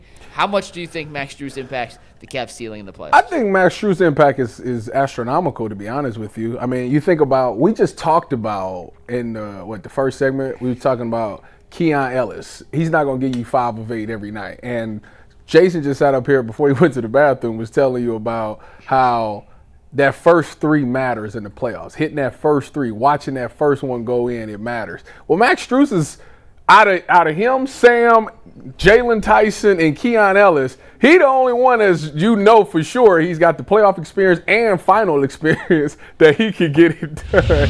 So with that being said, Jason got his tickets, his Harry Potter tickets in hand. Yeah. So with that being said, I absolutely think it's big for this team to have a Max Strus. Now, I'm not expecting him to come out on Sunday and just light up and go 5 for 5 from the three-point line. It's definitely going to take some time for him to get back into the swing, into the flow of offense and things like that. But I think having him for the playoffs is going to be a big addition if he is what he was before injury. Like if we get that, like we got us a knockdown shooter that we can run sets for, that can get open and stuff like that. And I think that's a big addition. Jason? I've been drinking coffee since 5:30 this morning. No, nobody want to hear that. Well, Jason, I've been drinking water since 6. I'm what do you curious. think about Strus? I'm curious. I don't know what to think about him because what's he going to look? I mean, he hasn't played all year. He can't be in NBA shape, right? No. And that's So, okay. Jason Tatum came back from a torn Achilles and played 29 minutes and 32 minutes. Yeah, Max Strus ain't Jason Tatum. Thank you. I mean, you really comparing those two guys? In terms of being in NBA shape, I think it's a perfectly fine comparison. I'm not saying he's the player Jason Tatum is, but right, but be ready to come play that much. What? Give me both guys' injury. Tatum was a torn Achilles. Yeah. And Max Strus had a Jones fracture in his foot. He broke a little tiny bone in his foot. Yeah. That has been. It can be a very significant injury. Yeah, I don't want. By the way, I say little tiny bone. I don't mean to denigrate the injury itself. It's just it messed up a whole year for Kevin Durant. We'll see. I'm curious to see what he looks like. How has Jason Tatum played again? How many games has he played now? 2. 3. No, he played again after the Cavs game. He's on a minutes restriction. No, he's not. JT? Nope. He's playing 27, 28 minutes a game. Nope. He's not. I mean, they may be monitoring his minutes, but he's not under any minutes restriction. All right. Well, if they're monitoring his minutes, he's under a minutes restriction. Yeah, I mean, it's He's not playing 40 minutes. Yeah, he's not playing 38. So he is just because they haven't announced it doesn't mean they're not being careful. You should be careful. Of course. You should be They tried Jalen Brown tried to throw this man a oop at the beginning of a game. Oh, did he? It didn't work. Yeah, it didn't. I think what it says his first game back. What's the question on Max? What's How much can Max It's raise their right ceiling? there. Yeah. the report? Max Strus could return to the Cavs on Sunday. What did he said? What does that mean for the team? I think he could be an important piece for them. When they were struggling before the Harden trade, I was talking to people who thought like they really miss Max. Max is sort of like the glue guy that can hold all this together. So I don't know that he goes back into the starting lineup. Maybe he does, but he just does a little bit of everything that this team needs, and I think it's been a big miss for him that he hasn't been around. And to me, there's still enough time to get him ready for the postseason. There's still enough time for him to get his legs under him, to get his win, to get into game shape, NBA shape, and hopefully find a little bit of a rhythm. They're not asking him to carry the load, obviously, with what they have around him. So I think it's significant. I think it's really significant that he's coming back. Who started the three last night? Last night it was Dean Wade, Sam Merrill. It's been So Sam's going. So if they was to switch, Sam would be going to the bench, and Max would start. If this was a playoff game, like if he was healthy, you got the four, and then to me it's between Dean and Max for that fifth spot, for the starting spot. Which in a playoff game, who you rolling? I would probably, assuming Max is healthy. I would probably take Dean for the defense and rebounding. He disgusted. But it depends on the matchup. It is. It's matchup dependent. But and if he's not making shots, Dean Wade has never done anything in the playoffs ever. Okay, but if he's on the roster, he's starting right now. I mean, it's just I don't understand. You don't need him to score. He's a regular season player. You don't need him to score 18 in a playoff series. You need him to make 2 threes. I don't have any faith that he can make 2 threes. You got faith that he can hit 2 threes? I want him to prove me wrong. I think he proves me wrong. I think if Max Strus looks right down the stretch, I'd have him start in the playoffs. It's just you could be right, because I like how it looked in the past with Dean as a starter. I just like the size that he brings, and some of for as big as they are with Mobley and Jarrett, this team struggles to rebound way too much. Yeah. And so he can help them with that. So, but I mean, again, it goes back. If you're not making shots, you can't play. You can't be on the floor. Yeah, I mean, he does. So, and I have more faith in Max making shots than I do. Exactly. So why was like a Tony Allen able to play? Different era. It's hard to play in Straight 2026. It's hard to play if you aren't making shots. If you are not a threat to make open, it's hard to stay. Dennis Rodman couldn't play now. Honestly, I think he'd really struggle. Yeah, I think he would really struggle. But what's funny though is early in his career he was a scorer, and then he became this insane character who just grabbed rebounds. Yeah, I wish I could go play in the NBA game in the playoffs just to see, shoot it, just to see what that pressure feel like. I'd be like, shoot it. They would leave you so far over. I know, and I want. Do you understand that if I hit that first three, you ain't give me the ball. Give me the ball. Tyvis, right now, if you were in an NBA playoff game, how many points would you score? 0. He was realistic. I thought he was gonna say 0. Listen. Yeah. People don't understand. It is levels to like basketball. Like you be But not sick. baseball? Yeah, that too. But no, because I was about to take Jay Crawford over the fence, but that's a whole nother Jay Crawford's story not a for another. professional baseball player. Well, I mean, he was pretty good. He was very good, but he's 60 years old and So not a pro. what? He almost went over the fence. No, but we're comparing how you do in the NBA versus how you did against Jay. That's not an equal comparison. He's a has-been. Don't tell him that. He will come back. Wow. Strangle you. That is fighting words right there. I am too. It was 2 washed-up players that was playing. So Ty, you were saying the level. Yeah, go ahead. Yeah, but levels to basketball, like if I would, like McNuggets be hooping with like guys that used to play in the NBA a long time ago and stuff like. I don't know how The NBA, Mike? well Or played college? college. mean, I have hooped with guys who played in the NBA, but not regularly. But like, it's you go play with them, and it doesn't matter what you do defensively, they gonna make the shot. I can't play with people like that. Like, I don't want to, because like that's gonna make me really upset. Like, here I am playing this great defense, and you just gonna make the shot no matter what I do. I don't want to play like that's the NBA.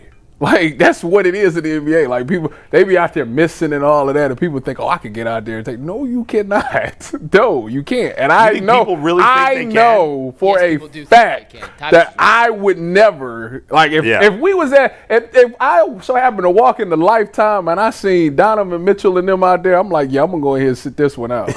I'm gonna wait till the has-beens come in here. I ain't. No. All right. Well, I'm surprised. I thought you would have said you could score, but no, I know I wouldn't. Now I go out there and shoot it. Now they gonna leave me open. I'm gonna make one for sure. But if they defended, like if I was going up against going up against Donovan in Lifetime, I would post him up and try my fade. Now I know I could get the shot off. Are you taller than Donovan? Yeah, he's 6'1". What are you? 6'3". Oh. Yeah. And he ain't gonna bully me because I'm in the weight room too. I do that. You want to play that game? I love that. Obviously, would not be able to stay in front of Donovan Mitchell. I'm sorry to say. I didn't say stay in front. I'm talking about check me. I'm gonna get the ball. Give me the ball in the paint. You think you could take him to the hole? I'm gonna post him up for sure. I'm not sure you're moving down. For sure. So you play Donovan. You don't think 260 Tyvis Powell ain't moving Donovan? Wait, crazy. You play one-on-one with Donovan. I ain't say I'm going to win. I said I'm going to post him up. What's the score? Final score? What we going to? You're playing at 21. 21-1. You got one basket? Yes, sir. What do you think? You think Tyvis got one basket? I think sir. He would get it. Is it winner's ball or loser's ball? What you want to do? If it's winners, once Donovan scores, make it take. I ain't getting it back. I ain't getting it back. Sure. Yeah, give me the ball first. Just give it to him first. Give me the ball first. Hope for the best. I gotta make sure I make this shot. Okay, so you're backing him down. You're not trying to shoot a three. Yeah, no, I ain't shooting no three. Going straight to straight NBA post. Ball or a regular ball? Does that matter? Does that matter to me? Yeah, NBA ball sucks. I guess I would give Tyvis a chance to score. I'm getting a point. He was a pro athlete. It's not that long ago. I think exactly. You know, sure. I'm getting a point. I'll give you a point. I ain't by any means. He gonna wipe the floor. Like it's gonna be over with. But I'm definitely scoring. I'll give you 1 point. I wonder what Donovan would say. You got to ask Donovan that. Do I have permission to show Donovan this clip on Sunday? Absolutely. Actually, I'll show him. I'm not going to be there Sunday. I feel like Donovan would strip the ball from you.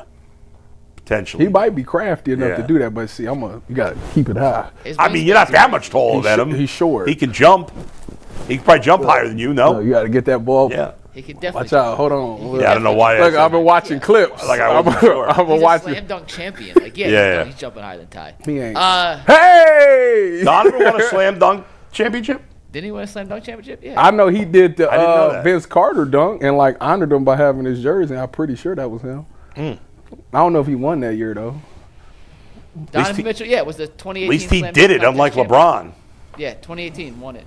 His second year. 1 point, Donovan. 1 point. That's it. You can win 21-1 for sure, but I'm scoring a point. I'm sorry. You got to give. By the way, Mike, you got to get when you talk. If you show Donovan this, you got to give him the context that obviously Tyvis was a professional athlete. You know, it's not like he's a slappy. This is gonna. Yeah, I'm gonna have to. This may be an off-season project. I'm not sure I'm having enough one-on-one time with Donovan in the locker room. Right. Explain who Tyvis is. Show him the clip. Yeah. It's a long clip.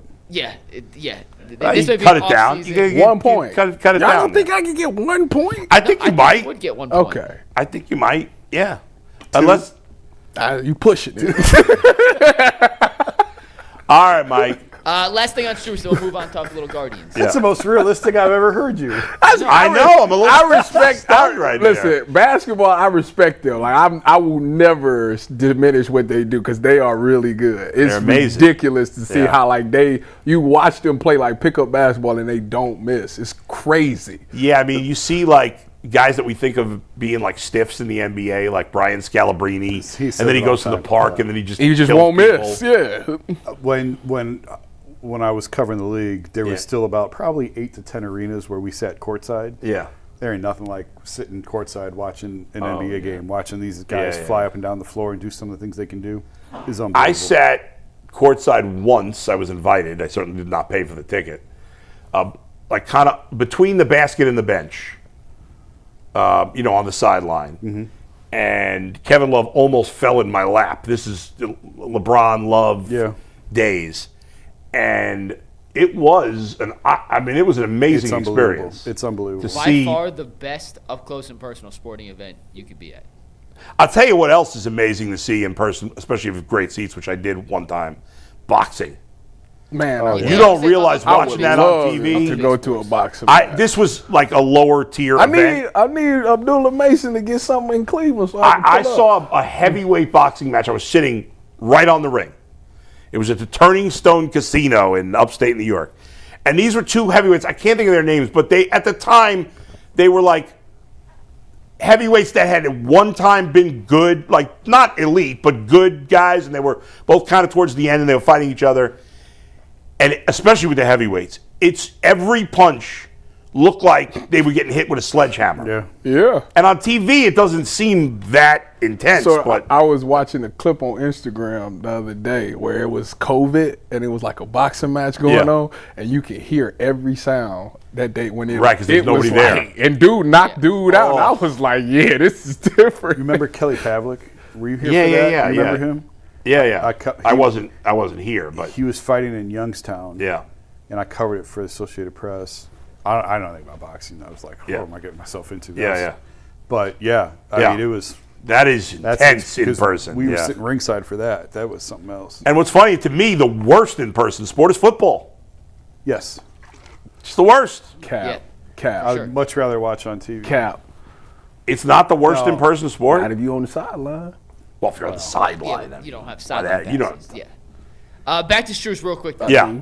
In terms of what he brings to the Cavs, he is kind of the middle of a bunch of different Cavs role guys in that 3 spot, right? Like Dean Wade's defense rebounding, not a lot of offense. You get a guy like Sam Merrill, brings the shooting and the spacing, but rebounding-wise, defensively-wise, a little suspect. Jalen Tyson's kind of in between, but hasn't proven it at the NBA playoff level yet. Not the same position as Dennis Schroeder. Well, neither have Dean Wade and Sam Merrill. Fair, but at least they've had games in the playoffs where they've existed. Right. And I used where they've existed. Existed as I like that. Experienced. Yeah. Strus is kind of the happy medium between them all. He gives you, in theory, if he's the old Strus, the shooting. He's not the defender Dean is, but he's not a slouch defensively. He's a good playmaker for his position as a secondary ball handler creator. He's a little crazy, which I think that starting 5 needs. Jarrett and Evan and Donovan and James don't have that little bit of crazy that I think a starting 5 kind of needs at times, which is why I go back and forth on whether I think Dean Wade could be that 5th starter. And he can be a guy that picks up and give you decent point of attack defense, which last night against Orlando we didn't talk about. I saw a lot of people saying, what the hell is Mobley doing defensively? Like, what a bad Mobley defensive game. Sure, not his best defensive game yesterday, but when guys are getting blown by on the perimeter and he's having a step by on the perimeter? No. Go ahead. I think I said something. Yeah. When guys were consistently getting blown by in the perimeter and he has to step up and help when they dump down behind him, that's not on Mobley. You got to stay in front. So he gives you kind of a little bit of the best of everything. And if he's the same player he was, there's no way he's not one of the guys. Plus, he's the most. We know he can do something in the playoffs. We don't know about the other guys. So, all right, Max, good to have you back. You hate Sunday. You hate Dean Wade. Prime time. I just don't. I think he can't play when it matters. And it's crazy because if you go see him at Lifetime, he would score 50 points. Anybody out there, it's ridiculous. That's what he looks like. He looks like the elite player at Lifetime Fitness. Fair enough. All right, let's get to our I don't know if that's fair topic. at all, but okay, go ahead. Make sure you guys follow us on social media. Hit the like button, hit the subscribe button. It costs you $0, 0 cents, and helps UCSS out in the long run. Let's talk a little baseball, Bull. Yes, about time. The Guardians rotation. By the way, Vince Cellini just sent me a text saying he's happy with talking baseball. No, I don't have his phone number. What is this Vince Cellini? We'll tell you guys we have, by the way, a great overtime topic for you. A great. Oh. We're cutting a live promo for Tim Misney. I just got an email in the last 20 minutes saying Tim make Disney is interested in him pay. sponsoring the show. Can you guys cut a spot? I said, We should all shave our head like Tim Disney. He asked us. We're gonna have some fun in overtime. All right. Cutting a live promo What? for Tim Disney. I like Vince. But with the Guardians Bowl, Yeah. you had mentioned on the show the other day that you thought the Tigers had the best staff in the American League after the addition of Yeah. Framber Valdez and Justin Verlander, Yeah. along with Scooble. So my question was, where does the Guardian staff rank among the American League bests? Best in the American League. Well, you asked me yesterday, could they be the second best rotation in the American League? And the answer is No, not right now. No. the answer is it could be, but right now, yes, you are correct. not It's right not number 2. I think Boston's got the second best rotation. Really? I just said Toronto. Well, I like what if Bieber's healthy, Oh, if Shane's so- healthy. Shane's got. but he's not healthy. Well- he's starting the season on the injured list. Really? Yeah, Yes. but as of now, it's minor. We'll see. So, first of all, you got Bieber who's hurt. I took this straight from ESPN, so if you want to like get mad, them. these are what ESPN. Well, you left. They don't have Jose Barrios on there, but he had a bad season.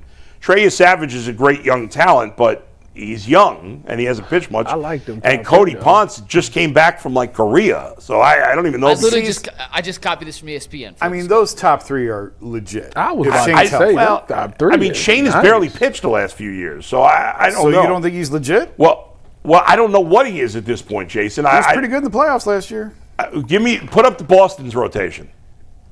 You didn't tell me Boston. I'll read you I Boston. did tell you Boston. I don't know what happened. The Boston Crochet was on is my- their ace. Crochet's I better mean, than anybody literally on everyone else Toronto. is Yes. except that one. It's Crochet, Okay. Sonny Gray, Ranger Suarez, Brian Bello, and Johan. I'm Oviedo. taking that over. Ranger Suarez Suarez is legit. is better than anybody on Toronto. Just as good, if not better than anybody on Toronto. The bottom side of Boston, I don't love. Bayo and Oviedo. I mean, we'll see about Peyton Tully coming up. But the top 3 is very good. Well, I don't know. Sonny Gray, I'm hot and cold. Sonny Gray, Wasn't he with the he's as Cardinals? reliable as Shane Bieber.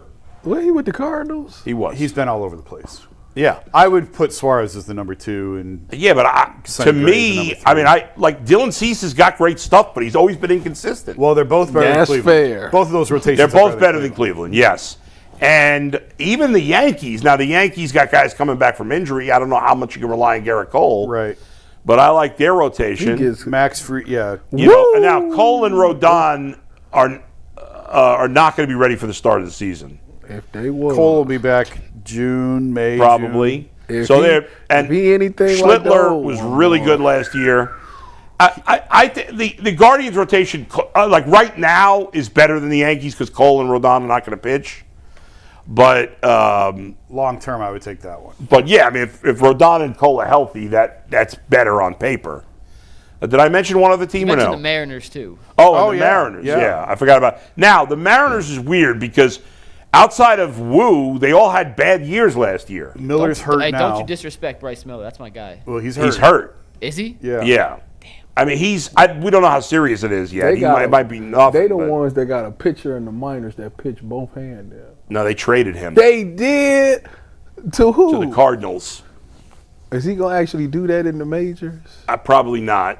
Pitch both hands. Yeah. That's the coldest thing. I can't remember his name. He's got a very Gerangelo or something. Yeah, that is something He got like traded to the Cardinals in the Brendan Donovan trade, which the Guardians should have If been involved he in. make it to the majors and pitch with both hands, that's Yeah, I don't know if he will, but Gerangelo Cinte. That's like Yeah. Travis Hunter going both ways in the NFL. Is anybody else in the West? Not the Rangers, not the A's. well, I mean, the Rangers still have Evaldi and Jacob deGrom. Yeah, but yes. I mean, you can't. But If you're beyond going to that- count Shane Bieber, you can't rule off But deGrom. what do they have after that? What do they have after those two? Who else is? What do they list for the Rangers? I can't remember off the top of my head. Jack Leiter was Leiter. pretty good. ESPN projection. Kumar Rocker. Evaldi, Mackenzie Gore, Jack Leiter, and Jacob Latz. Oh yeah, I would take the Guardians over them, yeah. I Top do to- like top to Mackenzie bottom. Gore. I think he'll be good. top to bottom.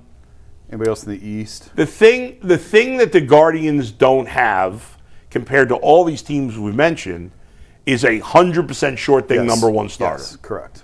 Yes. Shane Bieber, I mean, Tanner Bybee and Gavin Williams both have the ability to be there, and Gavin Williams pitched at that level last year or close to it, but neither one of those guys is I'm certain he's the number They're one not starter. on the Crochet level. No. Or, I mean, there's not many in baseball that are on the Crochet level. So that's the thing. That puts them behind. Rotation fall down this bad? Well, listen, don't get me wrong. The Guardians still have a good rotation, I understand that, but it's more about potential and upside than it is about sure thing right now. And really kind of depth. They have good depth. Like who's the third starter for us? Slade? Ciccone. I like Cantillo a lot. I think it's going to be Cantillo this year because y'all he's the keep guy I talking like about the most. But Ciccone's good. Parker Messick, Ciccone's all right. 2 weeks, right? Parker Messick. The season starts. What's today? 12. Yeah, 2 weeks from today. Actually, 2 weeks from tomorrow. There's one game on Wednesday night. 2 weeks from yesterday. And then everybody else plays 2 weeks from tomorrow. Yeah. Or 2 weeks from today. Messick will probably start in Columbus, right? You think? I think. I would assume so. Yeah. Allen will start. I don't know. Unless they're, it's interesting. There are a number of teams right now talking about using a 6-man rotation. The Mets are talking about it. Well, Toronto was considering it, although they may not if Bieber's not ready to go. What's it called when you got the one guy that pitched the first inning? Opener. Yeah. I like that. Which is why part of the reason they got to change. They should have done this years ago. Change how a win is credited. Yeah, it's silly. The rule is the way they do it is so dumb. Also, if you're going to give stats about starting pitchers, you got to take out the openers from those stats. Will we see? Because it's misleading. Will we see Austin Hedges pitch this year? I guess. Entirely possible. Blowout game, yeah, sure. He'd be out there. Entirely possible. Yeah, we could see it. I'm excited. I don't know how many people out watching the show are excited about baseball season. I know it's been an underwhelming off season for the Guardians. It's crazy. It always is. But it always is. It's crazy because for the past 2 years ago, they was one away from the championship, and then last year everybody wrote them off, and then they had this magical win streak at the end of the year to make the playoffs. Combined with the Tigers' magical losing streak. Yeah, that was all time. Yeah, that was terrible. Yeah. That was terrible. But like it was at least exciting. They gave you something to be excited about for 2 years. It's just the offseason. It's just a lot more than 2 years. The Guardians give you in season a lot to be excited about most years in recent times. But it's hard to get excited. It's hard to get overly excited going into the season when the only players they spent more than $1 million on this offseason were Rhys Hoskins, who I like a lot, Austin Hedges, and Sean Armstrong in the bullpen. I mean, you excited about the Lauder. I'm excited about Valera. What about David and Fry Manzardo? coming back? Not excited about David Fry. That's messed up, man. Why? I don't think he's very good. 2 years ago, he was good for a half a season. That's been it. Well, he could be good for another half. Excited for Rocchio? No. I hope I can get it excited for him. Are you excited for Travis Bazzana? Where is he starting? Is he starting in Columbus? Yes. He will, yeah. I gotta go check him out before they call him up. you got time. Let's hope there's a rush for you to see him before. I'm gonna go on down my dog night. Go in there with a but dollar. Listen, balling. With Hoskins, DeLauder, Valera, maybe the offense will end up being better than we think. It's possible. If they all play up to their capabilities. Who's playing first base? Manzardo. Hoskins will DH. You okay with that? I think that might flip. Manzardo's so bad defensively. But Hoskins isn't good defensively either. I think they just want the young guy. I think they got to play him. I would be fine with playing because you got to maybe they'll switch him up. I don't know. How are you bad at something you've been doing your entire life? Oh, Manzardo's You're bad compared to other guys in Major League Baseball. Just like you said with Brian Scalabrine in the NBA. Or whatever. Let's go to Donovan Mitchell's not a good defensive player, but he would be at the. Donovan was an elite defensive player coming out of college. He was known for his defense. Right. I mean, Kyle Manzardo has trouble scooping ground balls, regardless of. He hasn't played enough. He's I'm with you, but the knock on him has always been. I hear you, but most major league players. How? He's been playing his entire life. It's hard, Tyvis.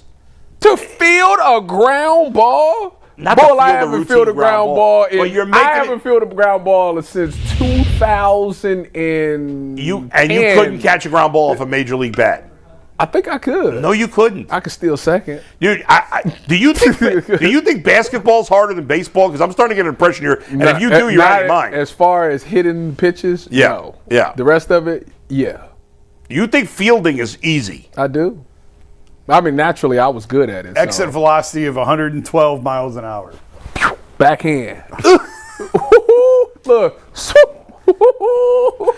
You're crazy. I be sitting out there. Soft. Routine ones are over 90. Hit that ball, come on that bat, I'll be hooked. Toss it like that with the glove. There's no reason Manzardo can't become an adequate first baseman. I don't disagree. But he's a young player. Reese Hoskins is not a good defensive player either. I'd play Manzardo at first base most of the time. We'll see what they do. I don't know what their plan is, obviously. And then we're going to see Quan in center. 20 home runs, baby. And DeLauder right, Valera in left. Ultimate Guardian show. That's they're going to introduce me as baseball expert. Oh, my God. Yeah. He's going to hit 400 with 20 home runs. No, he ain't going to hit 400.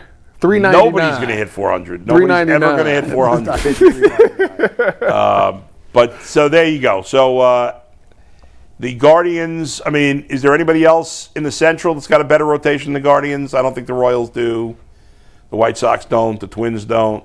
Right now, we still use the Rays don't. FanDuel is our Orioles sponsor, don't. right? Go on FanDuel before. Nah, they're not a sponsor. FanDuel's not a sponsor. No free ads. No free ads, yeah. Go on whatever betting site you use. Go on Bet Rivers and bet opening day, Stephen Kwan home run.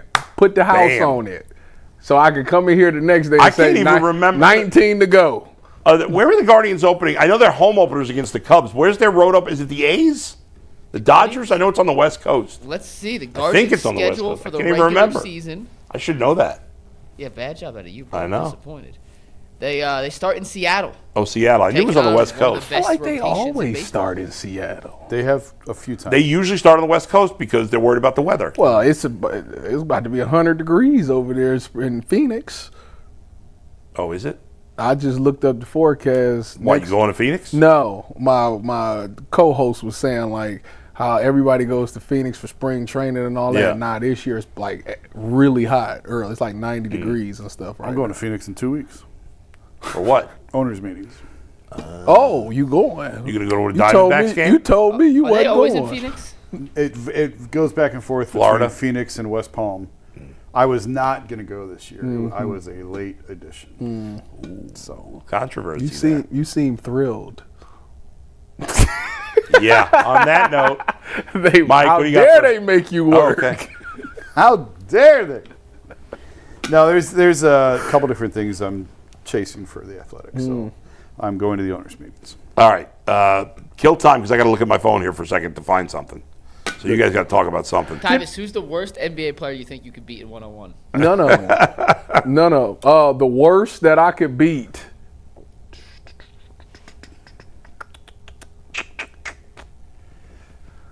Well, at least you could give a game to. It'd be a legit game. That I think we can go back and forth and I can hang with. Yes. He current player. Current player who you think you could have a competitive game of one-on-one with. No, they have to be a guard because I ain't about to mess with none of them other ones.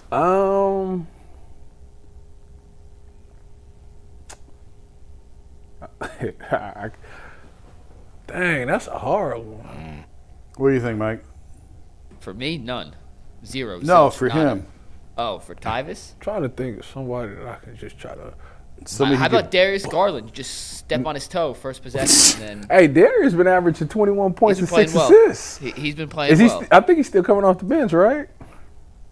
I think he started last game. Oh, did he? Good for him. I seen Kawhi had 45. Tyvis ain't staying in front of Darius.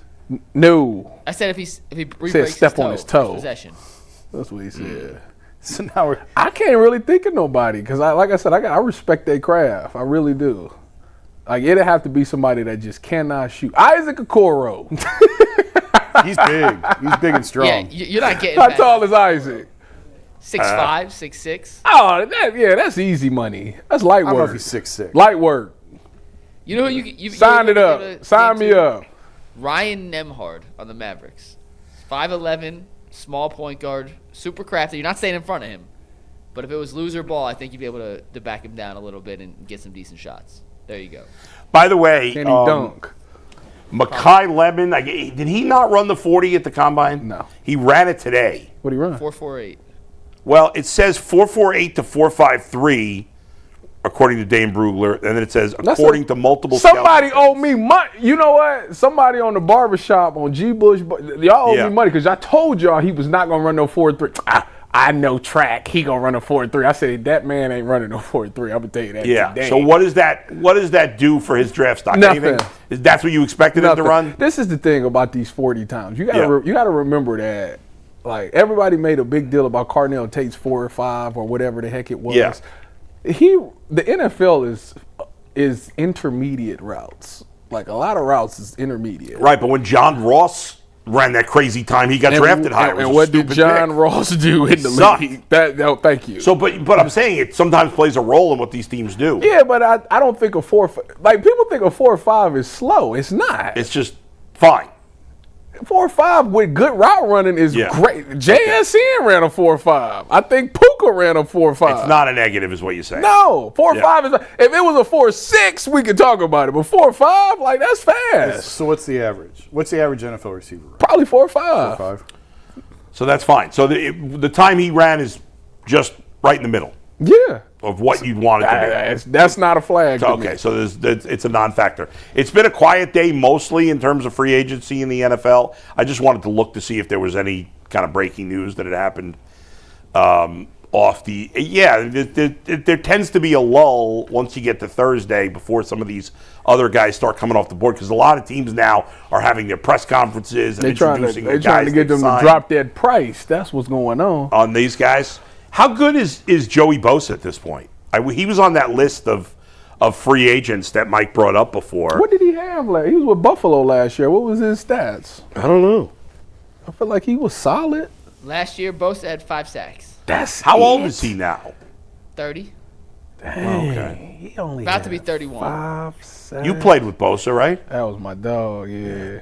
Shout out to Joey. He was a beast. Anytime I seen 97. So look, back when I was coming out, right? Yeah. It was you know how you look at NFL, like the goods and the bad, yeah. And then they have like somebody say what we think of the player. So in my thing on the, if you go look at my combine thing, it says a random player, one random coach in the Big Ten said we wanted to run straight at him, meaning like I wasn't a good tackler. Which facts, I wasn't a good tackler. Yeah. I missed the most tackles. When we won the championship, I had the most missed tackles. The next year, I had the second most missed tackles. But I was third on the team in tackles. So just imagine if I made them tackles. Finding the ball wasn't the issue. Maybe getting them down was. But that's a whole nother story for another day. Anyway, why do you think you weren't as good a tackler? I don't know. I don't think I was as confident in myself as confident. I was. Like I was talking to Earl about this on my drive up here. Like sometimes you got to hear stuff a couple of times to actually fully grasp it. So like when we won the championship, like tackling, the way we were taught to tackle was the first time I was being introduced to that style. It was the rugby style tackling. It's the way that all NFL players is being taught to tackle because it's supposed to be the most safest way. So that when I first did it those 2 years, it was like new for me. So it was like hard for me to kind of grasp it. And it's funny because I went to the NFL, to Seattle. They were like the pioneers of it. They were like the first people tackling like that. So explain that. Rugby style tackling is taking your head out. It's shoulders, near steps. So like when you're running up to somebody, you want to get your near foot up first, and then you want to put your shoulder into it, grab, squeeze the thighs, and drive for 5. That's kind of how you want to tackle. To where in the old days it was put your face mask on their chest and stuff like that. That's how you get concussions. So it was just a totally different style for me. Anyway, so you had played that way your entire childhood. Yeah, like just run, take your face mask, everybody put your face mask through his chest. Even in high school. That's what everybody used to say. Yeah. So that was the way that you was taught to tackle. When they switched it up, it was just different learning that style. So I went to Seattle, and like in Seattle, I became a much better tackler because this is now would be 3 years of me being in the system. And then I go to San Fran, the same style of tackling. So like it became much better. I say all that to say, back to Joey Bosa. What does this have to do with Joey Bosa? When the executive said that we want to run at number 23, not if 97 was in front of me. I know if I look down and see Joey down there, I know you're not running the ball over here. So, yeah, whatever. So it seems like he can still play. Oh, yeah. He probably got He's had injury He just issues. had some injury issues. He probably got about 2 years left in him. He got to be, 30, 31? Something like that. Mike, how old is Joey Bosa? He's about to turn 31? About to turn 31. Yeah. He has 19 sacks in the last 4 seasons. He probably got about 2 years left in him. And he'd be he's a third. He's like your third guy. Yeah. At this point. Yeah. But he'll still make some big plays. I would love for him to go to San Fran and play with his brother. Him and Nick Bosa. Yeah. The Bosa brothers. Be nice. All right. So, do we expect the Browns to make any more free agent signings at any position of significance? I guess define that however you want. Don't they need corner depth? Didn't they sign a corner that we haven't talked about at all? D'Angelo Ross, I couldn't find anything on him. That's my point. So there's a corner depth. Maybe he's a special teams So let me get guy. this right. Yeah. Right now. Yeah. Real quick, D'Angelo Ross, the guy they signed, Ty, sorry to cut you off, but just so everyone's on the same page. Yeah. Been in the league since 21. He's Yeah. played in 7 games since 21. All right. So he's. So let me get this right. Your starting corners, Sorry, 7 games last year. Oh, yeah, that was a bad 36 job. games in his career. But he only has 22 total tackles. That's fine. I don't care about that. At least he got some experience. But your starting corners is Denzel and Tyson. And then you got Miles Harden at the nickel.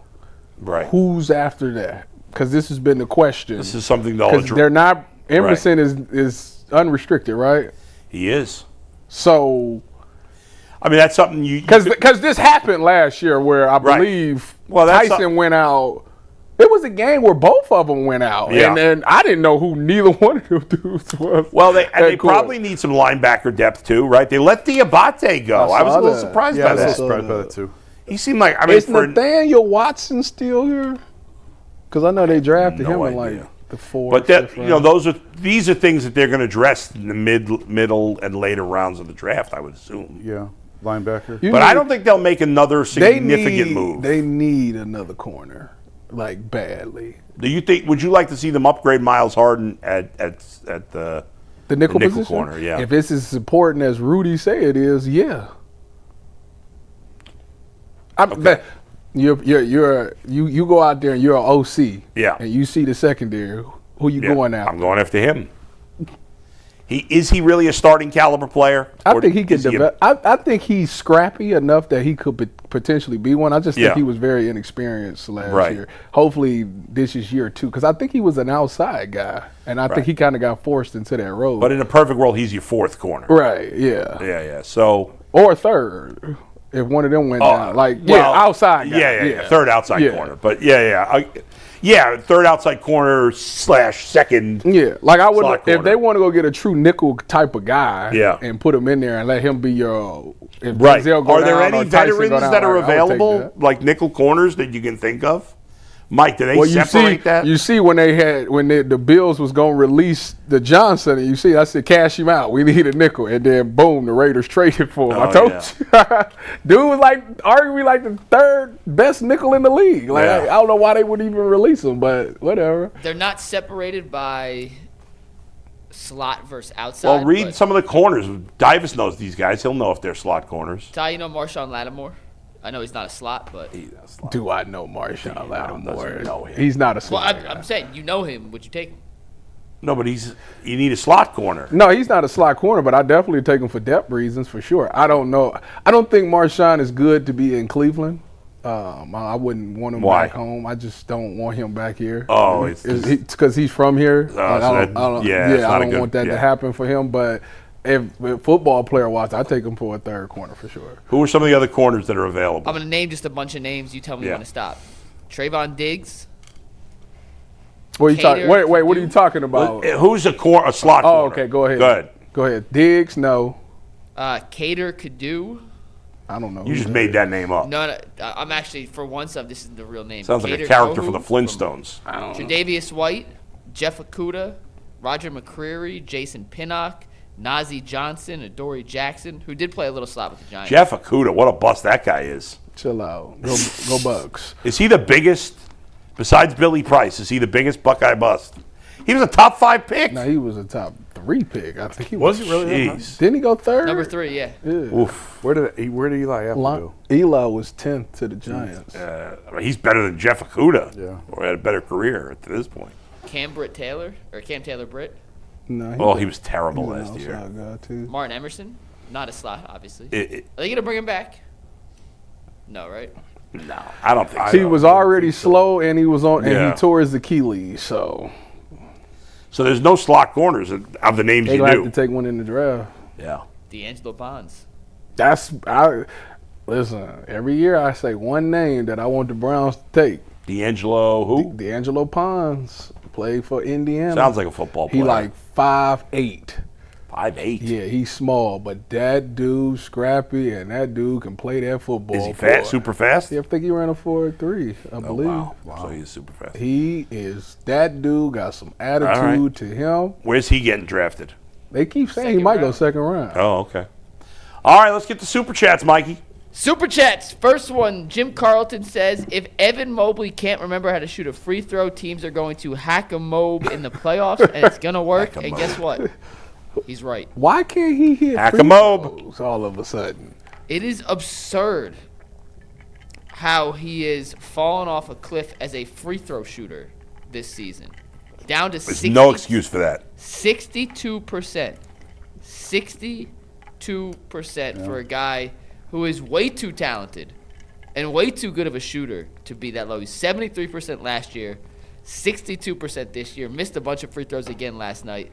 That's it's all bad. mental. That's really Ty, bad. I don't know if there's a football comparison to this. Jason, I don't know if you could think of a baseball. You and Bull can find a baseball comparison. It's not the yips, but free throws are muscle memory, repetition. It's not. There's no one guarding you. It doesn't change. Like catching a football. I think there is a lot of mental involved in it. Like Jerry It's all- Jeudy it's all with the mental. drops. It's all Yeah, catching a football is like that. Like I used to drop picks, and it'd be like, how did I drop that pick? Like it's the easiest thing in the world. But like when you're thinking about it, you miss it. But like when you just let your body naturally do it, it's just bang. Like it's nothing. But I would imagine free throws is like that too. You sit up at that line. I had a good routine. I used to.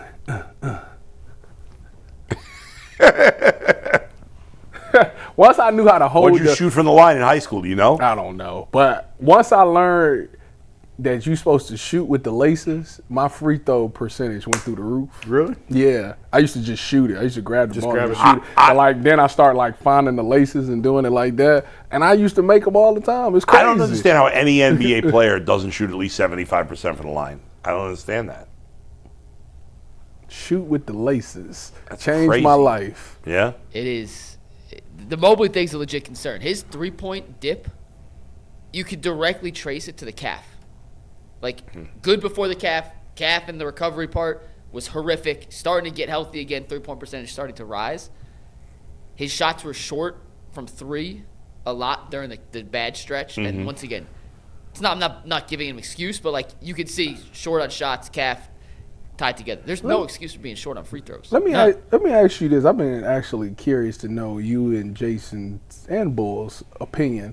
You know, all this time we've been so, well, maybe not us, but like a lot of this fan base has been so wanting to push Jared out the door. Are we sure that Evan at the 5 is good? I think there are times where you want Jarrett, yes. But I think their best offensive lineup. Like a full season and playoffs with Evan at the 5. I think their best lineup is Evan at the 5 and 4 shooters around him. I've thought that for a few years. Okay. And listen, Jarrett has not been good in the playoffs. Not at all. So if he comes out and balls out this year in the playoffs, maybe he can change a lot of the narrative around him. But I just think the best lineup is Evan at the 5 and 4 shooters around him. It doesn't mean that there aren't spots where, boy, you really need Jarrett. Yeah, there are times where, boy, you really need Jarrett. He's played great with James Harden. He has. And Mike and I talked about that on the show yesterday, and Evan is not a natural fit for James on pick and rolls. So, yeah, that's what I'm saying. Like, there is a spot for him. But I just in generally, NBA general, when you're not matchup dependent, when you're talking about what's the Cavs' best way to attack teams, to me, it's still Evan at the 5 and 4 shooters around. You think the NBA would ever consider making the court bigger? Why you want that? I had just create more space out on the floor a little bit. No, I don't Moving think back so. to So let me- 3-point line. Let me ask you this. There have been talks about eliminating the corner 3 and stuff like that. I don't know that it'll ever happen. Let me There's a- nothing serious in the works right now. So we've had a sample size of Jared with no Evan and now Evan with no Jared. Why is Jared better? Why has he been better, I should say? Maybe not overall as a better player, but like since James Harden has gotten here, Evan obviously missed some time due to injury, and Jared was 20 and 14. Why is Evan not that? Jared is the perfect pick and roll player for James Harden. Perfect. Why? Because Evan should be able to do more. Mike can explain this. Mike does a nice job of explaining this better than I do. Number one is the size and physicality. Like Evan just doesn't love taking the contact. I don't think of setting Jared hard screens. Allen does. He's got a bigger body. That's about it. He's a thicker body. That's Guy, go He's better yesterday. at rolling. about it. Doesn't like taking screens. Yesterday we did a whole. What a wuss. Tyvis, yesterday on the show we did a telestrator breakdown of the difference in how Allen sets screens versus how Mobley sets screens. Allen is a rim runner in the traditional sense, which is how Harden wants to play. Mobley is not a rim runner, has never been a rim runner. What does that mean exactly? Go back, watch yesterday's show. We did a whole telestrator thing. I'll give you the quick essence.